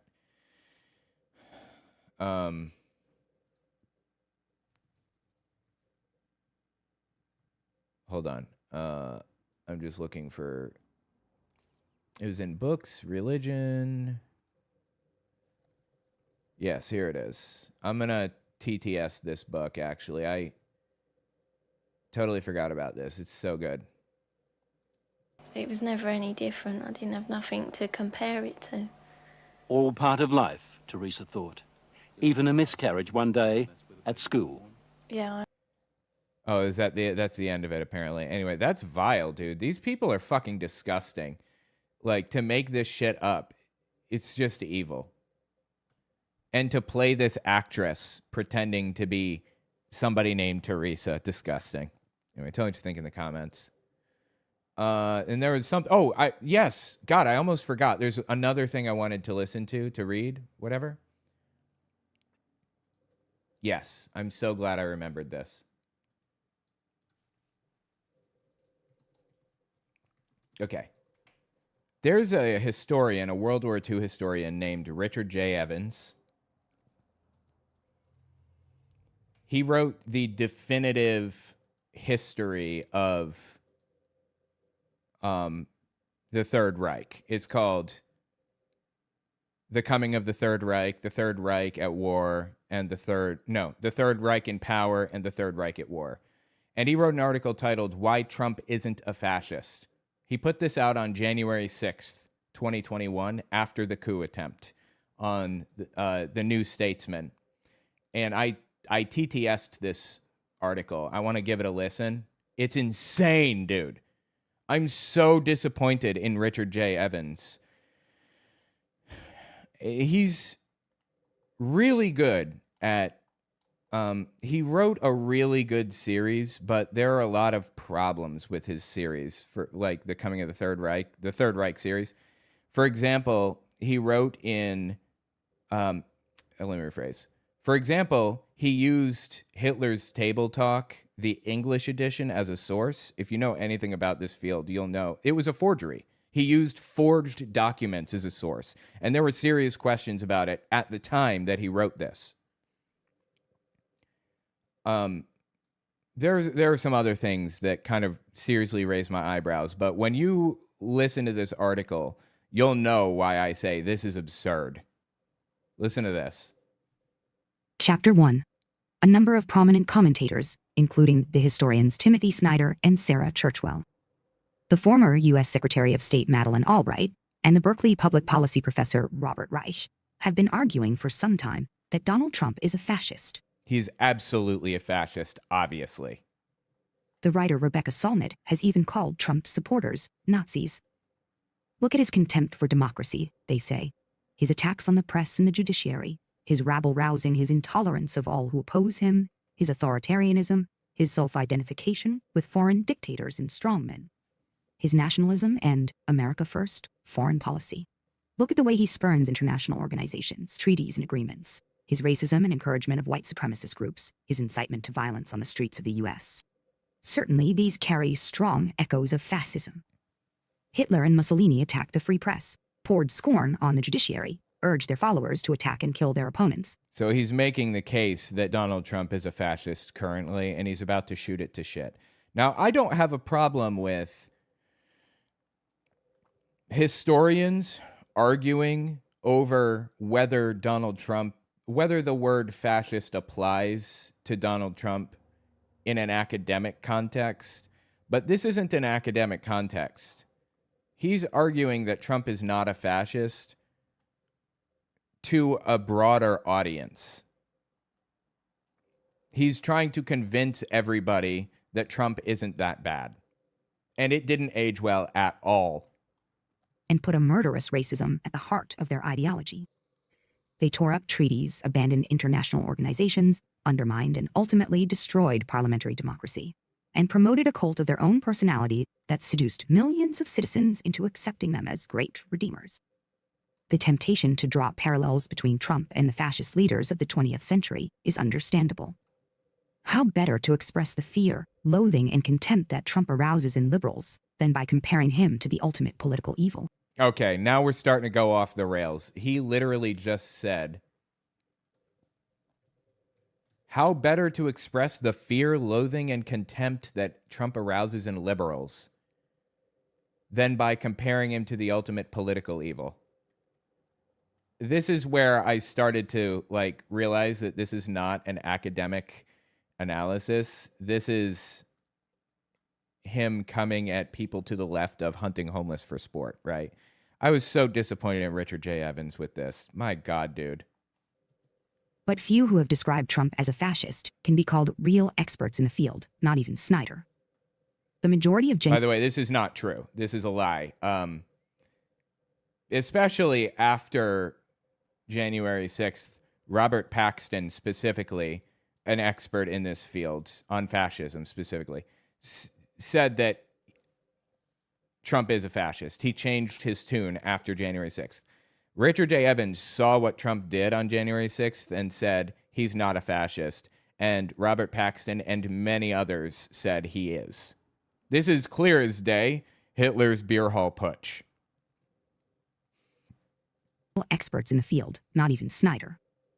The majority of genuine specialists, including the historians Roger Griffin, Matthew Feldman, Stanley Payne, and Ruth Ben-Ghiat, agree that whatever else he is, Trump is not a fascist.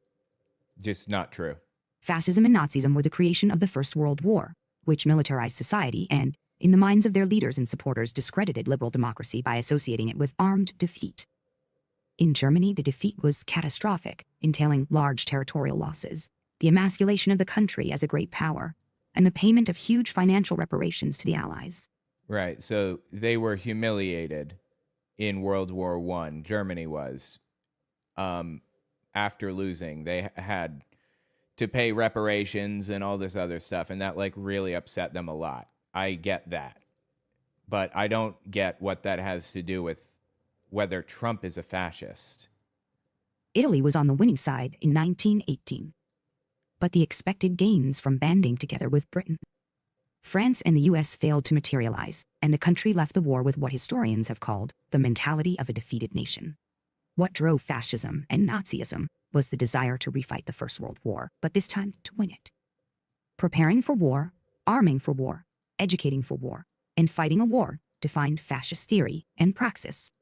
Hitler's aim of conquering territory was put into effect immediately in 1933, as he rearmed Germany and set it on a path to invade neighboring countries. So what Richard J. Evans is arguing here is that war and expansionism is a necessary component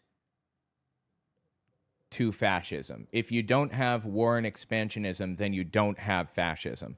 Now, that ended poorly when Donald Trump tried to take Greenland and people had to defend it with troops by putting troops there. But, you know, and Venezuela and everything else. And I could say that this is like just a product of its time and it aged badly because Trump hadn't done these things yet, but he had been talking about this stuff for a while. So there's really no excuse here. And actually, I'm going to go grab something real fast. Just take me a second, and I'm going to let this play for just a second. Hispanics, All right, I'll be right back. And Jews, and I mean that. So whatever, I've really tried to be like, whoa, let's settle this down. It doesn't work, and I just wonder, that doesn't seem like a good strategy. I guess that's what I'm saying. Like, just as a negotiating position, it's like you have to have some willingness to move. You can't be that rigid, or you're not going to win in the end. Yeah, so the reason I said that is because, look, first let's distinguish. There's mainstream media purposely blends all these things together, partly because Israel wants to use Jewish Americans as human shields. They want to say, if you're attacking us, you're attacking Jewish Americans, and so you're not allowed to. You're not allowed to, right? But in reality, there's Jews as people / Jewish Americans. Then there's how you feel about Israel. Then there's how you feel about the Israeli government. Right. We are talking about the current Israeli government. And they say, no, you're talking about Jews because they want to hide behind that. Right. When we keep saying, no, not the Jews. And they're like, no, the Jews. We're like, stop saying the Jews. It's not the Jews. Well, moreover, I get to define what I think and what I'm talking about. And let me repeat myself. I think anti-Semitism is immoral and I won't engage in it ever, period. So I get to decide, because I'm a sovereign man, what I think, and I can try to express it as well as I can. No one has a right to tell you what you think. Yeah, it's really obnoxious to the Well, it's Orwellian. It's like, are you in charge of my soul? Yeah. I don't think you are. So, for example, I'm an atheist. So what does that mean? That means I think all humans are pretty much the same genetically, right? I'm stone cold. So if you told me a Jewish, a Muslim, a Christian. Okay, sorry about that. I want to grab some Rice Krispie treats real quick. Let's continue with the article. It's not very long. By mid-1940, Nazi Germany had conquered Poland, Austria, Czechoslovakia, and most of Western Europe.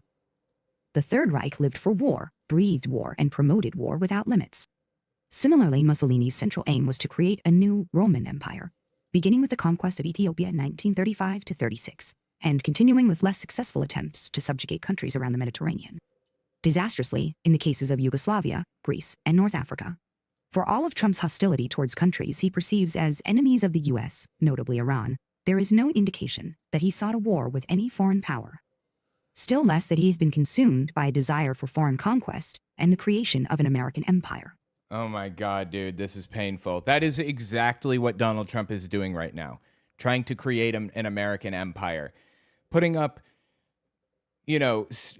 like maps of America and of North America, basically, with Greenland and Canada with the American flag over top of them and everything. That is exactly what he's been trying to do this entire time. It is so painfully stupid. Whoop. I can't believe an expert in World War II said this shit. He's an isolationist, busy withdrawing U.S. troops from foreign adventures from Syria to Afghanistan. No? Donald Trump withdrawing troops from Syria and or Afghanistan? Are you kidding me? By the way, Nerico, I see the picture. That's pretty good. Top tier shit. I like the mouse. Very metal. It is so wild and ridiculous to me that he would say such a thing. Biden pulled the United States out of Afghanistan, not Trump. Jesus Christ, dude. I'm sorry, dude. This guy's reputation is shot to shit for me. Isolationist, busy withdrawing U.S. troops from foreign adventures from Syria to Afghanistan. America First is not about launching foreign wars, but disengaging from them. Chapter 2. Trump's encouragement of violence against his opponents at home has been unsystematic. He has told his supporters to rough up reporters and suggested during the 2016 election campaign that his followers might like to make use of the Second Amendment of the U.S. Constitution. This is fascinating, actually, right here, this part. Trump's use of violence has been unsystematic. Trump's use of violence has actually been identical to Hitler's use of violence. The way that he set up the brown shirts. The brown shirts were like a paramilitary group they were like the Proud Boys. They were the Proud Boys of the era. And the interesting thing about Donald Trump and Hitler and what they have in common is Ian Kershaw, Hitler's official biographer, this generation, he's still alive. He wrote an article in an academic paper. I think it was called, I actually just downloaded the article yesterday. What was it called? It was called Working Towards the Fuhrer by Ian Kershaw in 1993. It's about 34 pages long, and he wrote it in, what did he write that article in? He wrote it in The Contemporary European History, July 1993, Volume 2, Number 2, page 103 to 118. That was the article, the journal that he wrote it in, if you want to read about it. But anyway, he argues that Hitler was very lazy. Like, Hitler didn't like to read. He didn't like to work really at all. So when the cult of personality formed around him, people would just do what they believed he wanted done. And they would like try to outdo each other. They would compete with each other for who could accomplish Hitler's goals the most.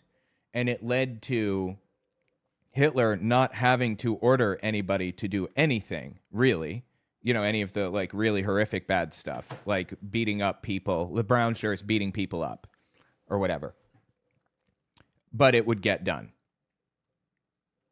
Obviously, some of the most heinous stuff Hitler did specifically and explicitly order, like setting up death camps and stuff. That was him.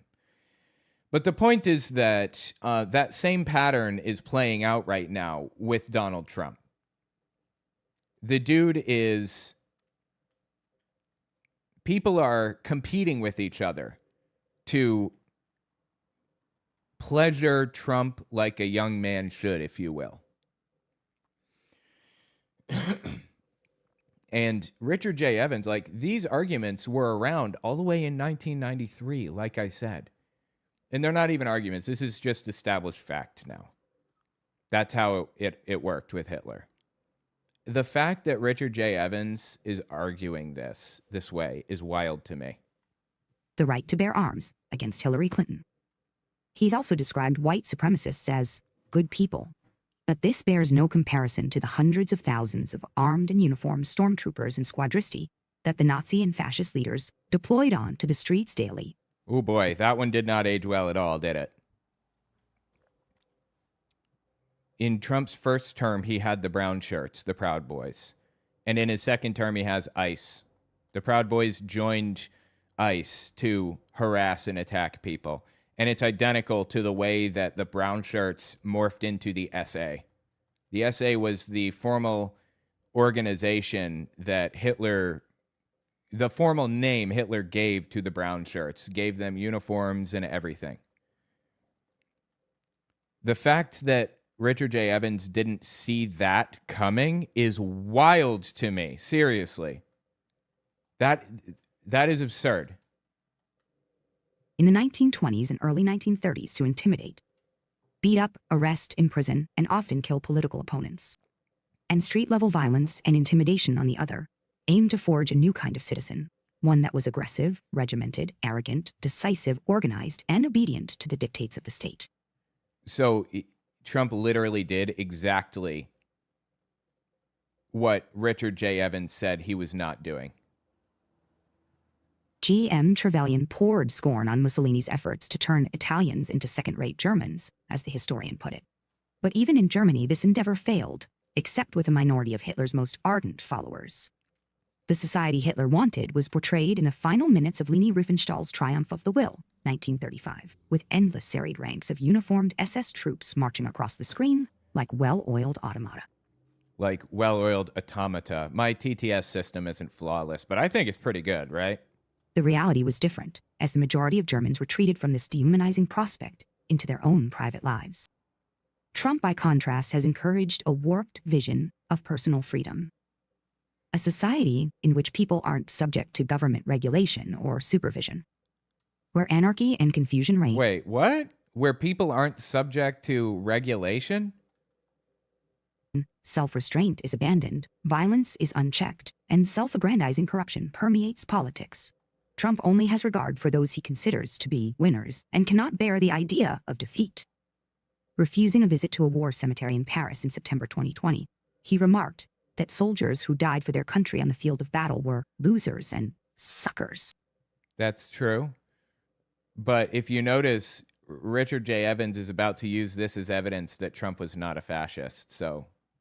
This mentality contrasts strongly with the central role of self-sacrifice in fascist ideology.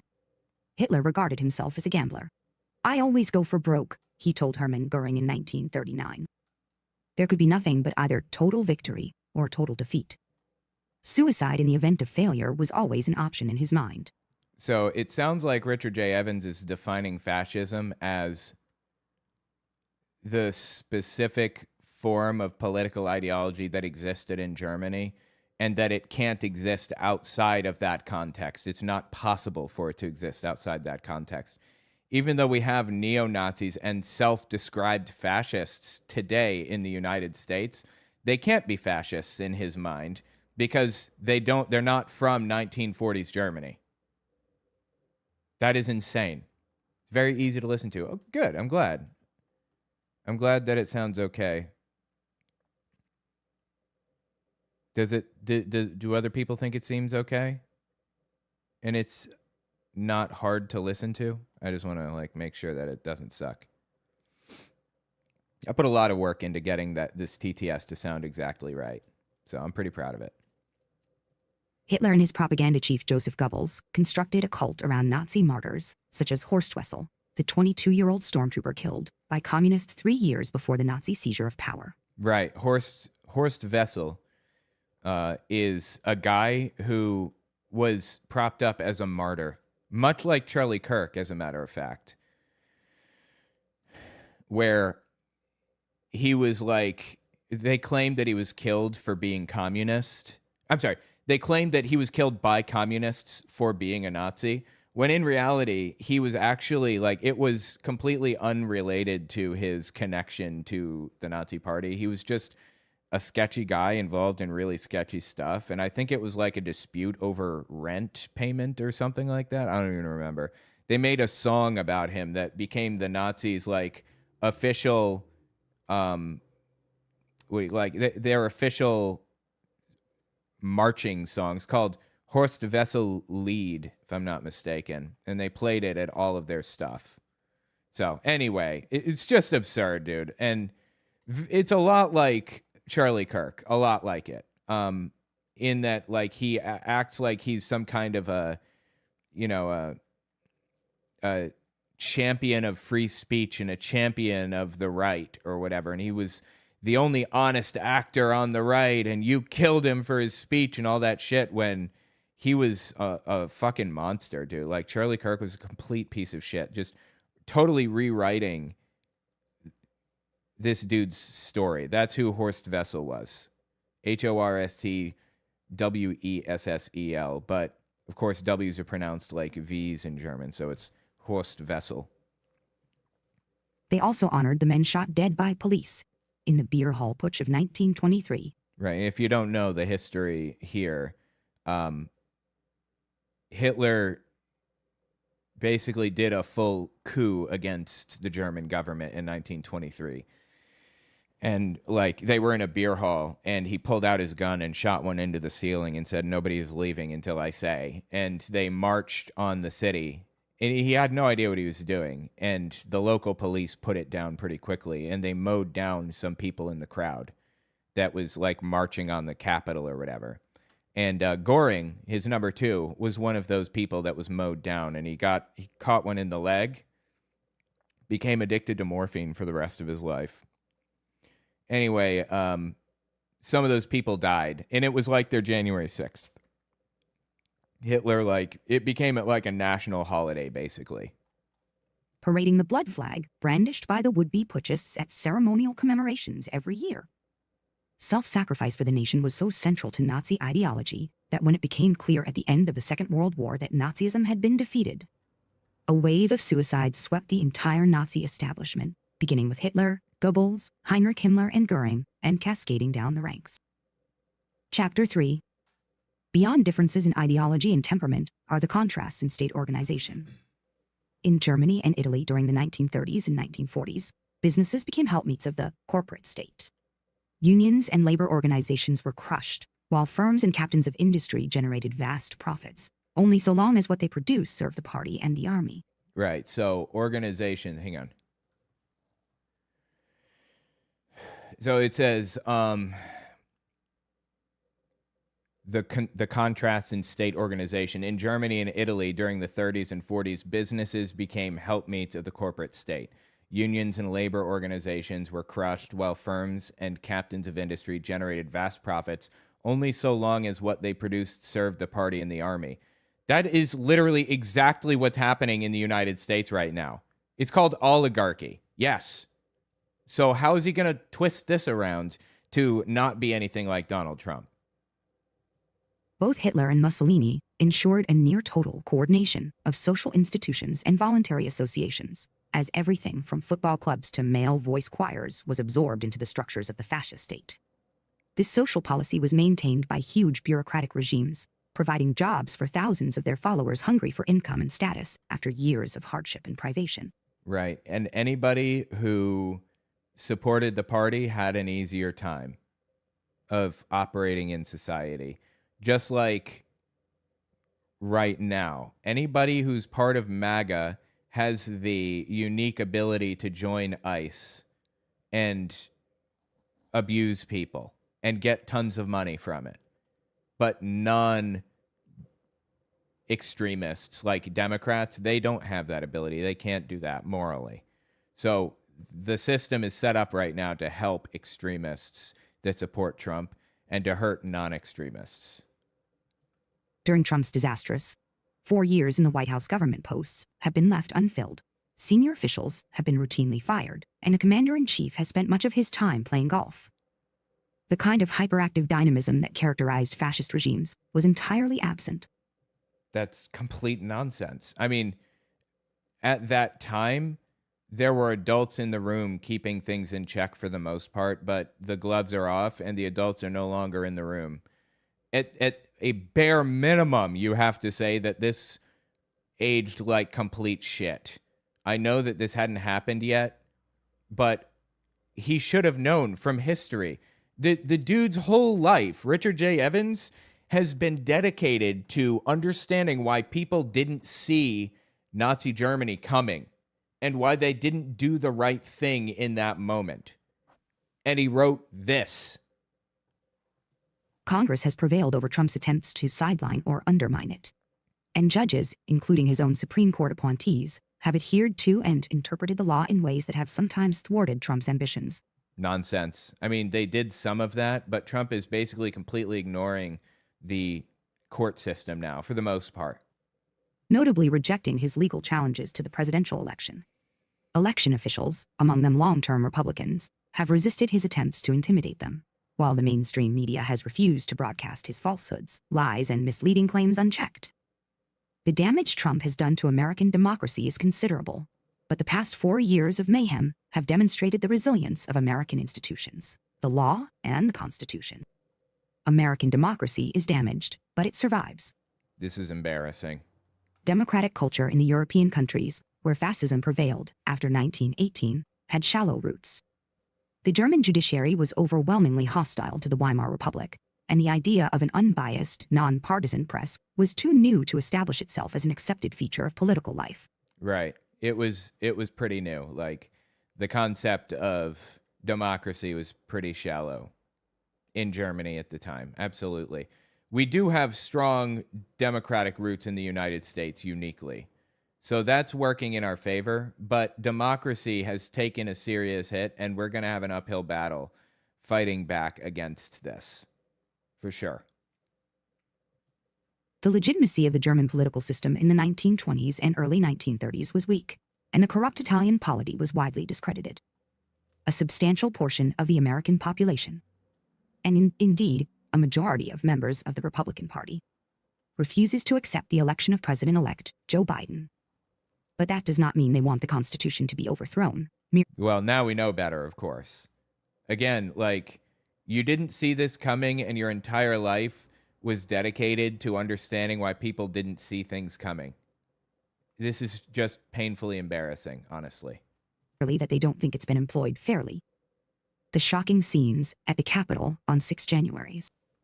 And the spectacle of Trump lauding those who attacked police and trashed Democratic Party congressional offices as patriots underlined the real threat he and his followers pose to democratic norms and the rule of law. Armed insurrections are threatened by ultra-right groups across the country for Biden's inauguration. But 6 January was not an attempted coup, nor is one likely to occur. Bro, oh my God, are you shitting me?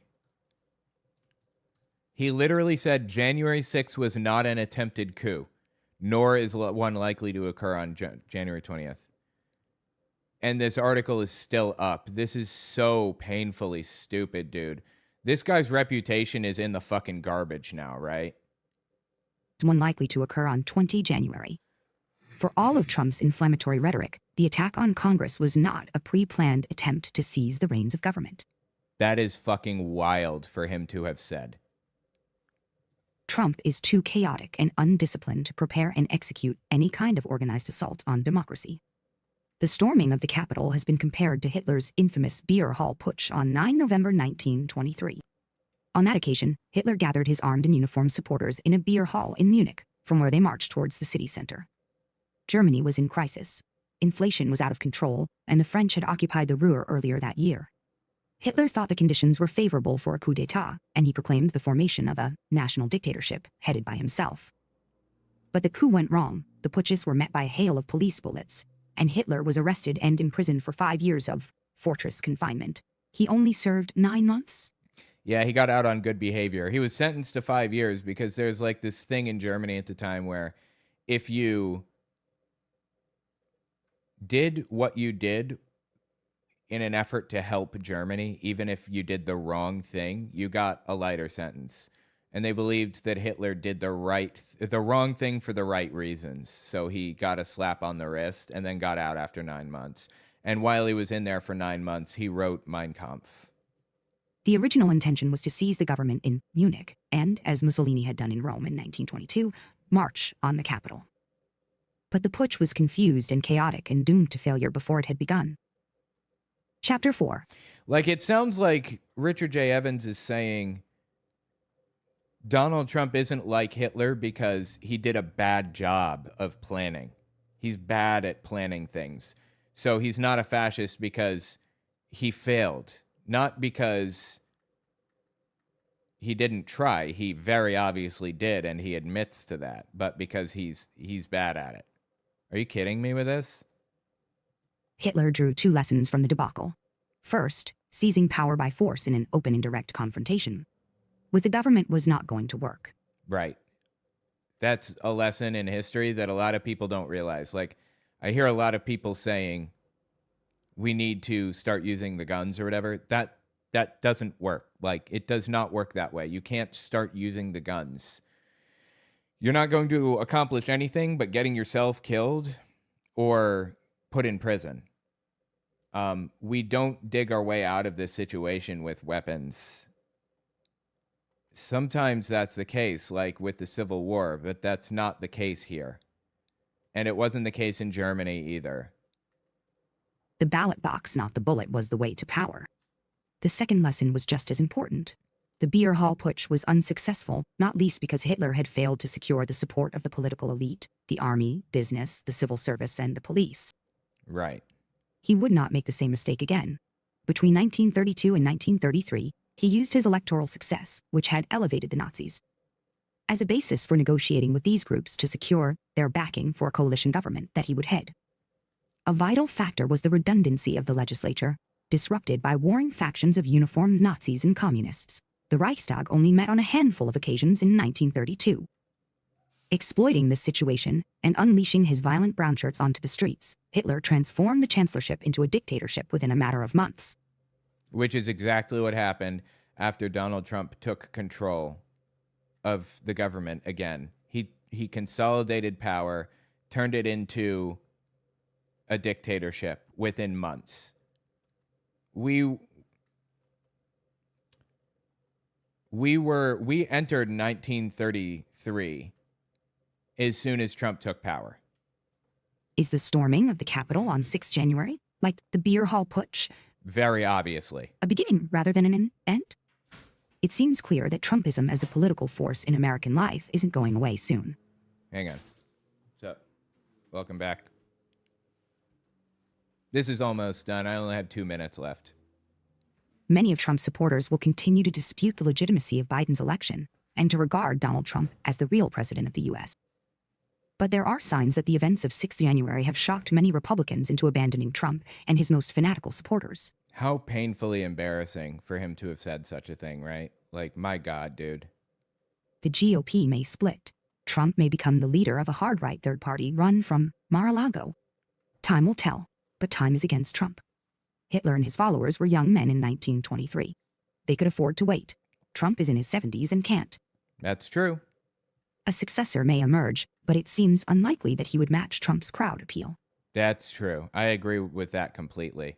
But the argument at the end of the day here is Donald Trump is not powerful enough or just Donald Trump tried and has not yet succeeded to be a fascist. So he is, or to do fascist things. So he's not a fascist. That's nonsense. He was a fascist this entire time, obviously, or he wouldn't have ended up where he is now. Questions are being asked about the failure of the police to prevent the storming of the Capitol. But there is little evidence that the forces of order, the administrative and legal arms of the state, as well as the military, will prevent a peaceful transfer of power on 20th January. Again, that didn't happen. Like, I didn't expect a problem with the peaceful transfer of power to happen. I didn't actually expect that to be an issue, and it wasn't. I believed that the moment that was going to be a problem was January 6th. And that's exactly what happened. I figured if we could get past January 6th, that would be the last shot he had. The situation in the US today is more like Munich in 1923 than Berlin 10 years later. At that time, yeah, I think I agree. But was Hitler not a fascist before 1933? Was he not a fascist at that time? Of course he was a fascist. He just hadn't actually taken the actions yet. The things that he said and did were fascist things, obviously. To state these obvious facts is not to encourage complacency.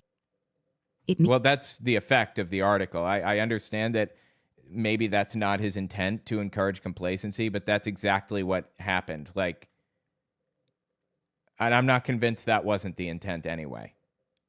If he wanted to argue that Trump wasn't a fascist from an academic point of view, he would have done it in an academic journal, not in a news, not on a news website. Means that rather than fighting the demons of the past, fascism, Nazism, the militarized politics of Europe's interwar years, it is necessary to fight the new demons of the present. Well, that's what we're trying to do. And you're taking a bat to our kneecaps here. Information, conspiracy theories, and the blurring of fact and falsehood. Banning dangerous and irresponsible figureheads like Trump from social media is a start. They incite violence and purvey misinformation to a degree that makes Goebbels look like George Washington, the That's kind of funny for him to say. first American president, who was said never to tell a lie. Of course, that itself was a lie. Like, a lot of the stories about George Washington not telling lies were lies, but okay. Trump's incessant and false claims that the election was rigged have convinced many Americans that their votes no longer count for anything. This lack of democratic faith, not a violent seizure of power, is the real threat to the American republic. Whether the U.S. and its citizens succeed in preserving democracy and its institutions depends to a large extent on whether they succeed in identifying what the real threats are and developing appropriate means to defeat them. Imagining that they are experiencing a rerun of the fascist seizure of power isn't going to help them very much in this task. So he thinks that Donald Trump's attempt to take power on January 6th was liberals reliving some ridiculous fantasy from 1923. Isn't that interesting? What a thing to say. One more time here. Whether they succeed in identifying what the real threats are and developing appropriate means to defeat them. Imagining that they are experiencing a rerun of the fascist seizure of power isn't going to help them very much in this task. Siri, what is wrong with him? You can't win the political... Siri, stop. God fucking damn it, dude. You can't win the political battles of the present if you're always stuck in the past. What an embarrassment. We can learn from the past, though. We can learn what worked in World War II and what didn't. We can learn what they should have done and what we should avoid.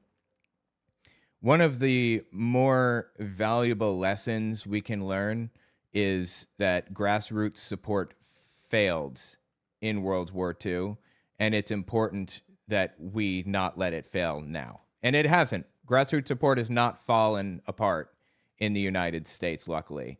It is one of our strongest components, one of the strongest weapons that we have against this regime right now. The fact that we're coming together, working together, fighting together. You know, Catholics were afraid of communists, and the communists were afraid of the Social Democrats, and nobody would work together. They were all afraid of each other, and they all believed each other to be bigger enemies than the Nazis. If they had all banded together and fought together, they could have maybe fought off Hitler. But anyway, that's not our problem here, luckily. But we do need to keep in mind that people are trying to make it our problem. People are trying to turn it into, if we just... people are trying to turn it into a battle between us and Hakeem Jeffries or us and Chuck Schumer. Like, who gives a fuck about them? They don't have any power. Why are we even talking about those two dipshits right now? We need to be talking about the fact that the Republican Party is enabling Trump every step of the way. Trump is the issue. The Republicans are the issue, not Hakeem fucking Jeffries and Chuck Schumer. That, if anything, is the lesson we can learn here. Stop talking about those two. They're idiots. When their election comes up, vote them out and be done with it in the primary. But we need to fight against the Republicans right now. That's the lesson we learn from this. Anyway, I told you to think about it in the comments. I thought it was an embarrassment for Richard J. Evans, of all people. Okay, I'm getting out of here. Appreciate you guys hanging out with me. It's been fun. I will see you guys on the Flippity Flip, a.k.a. on Sunday. All right? All right, have a good one, everybody.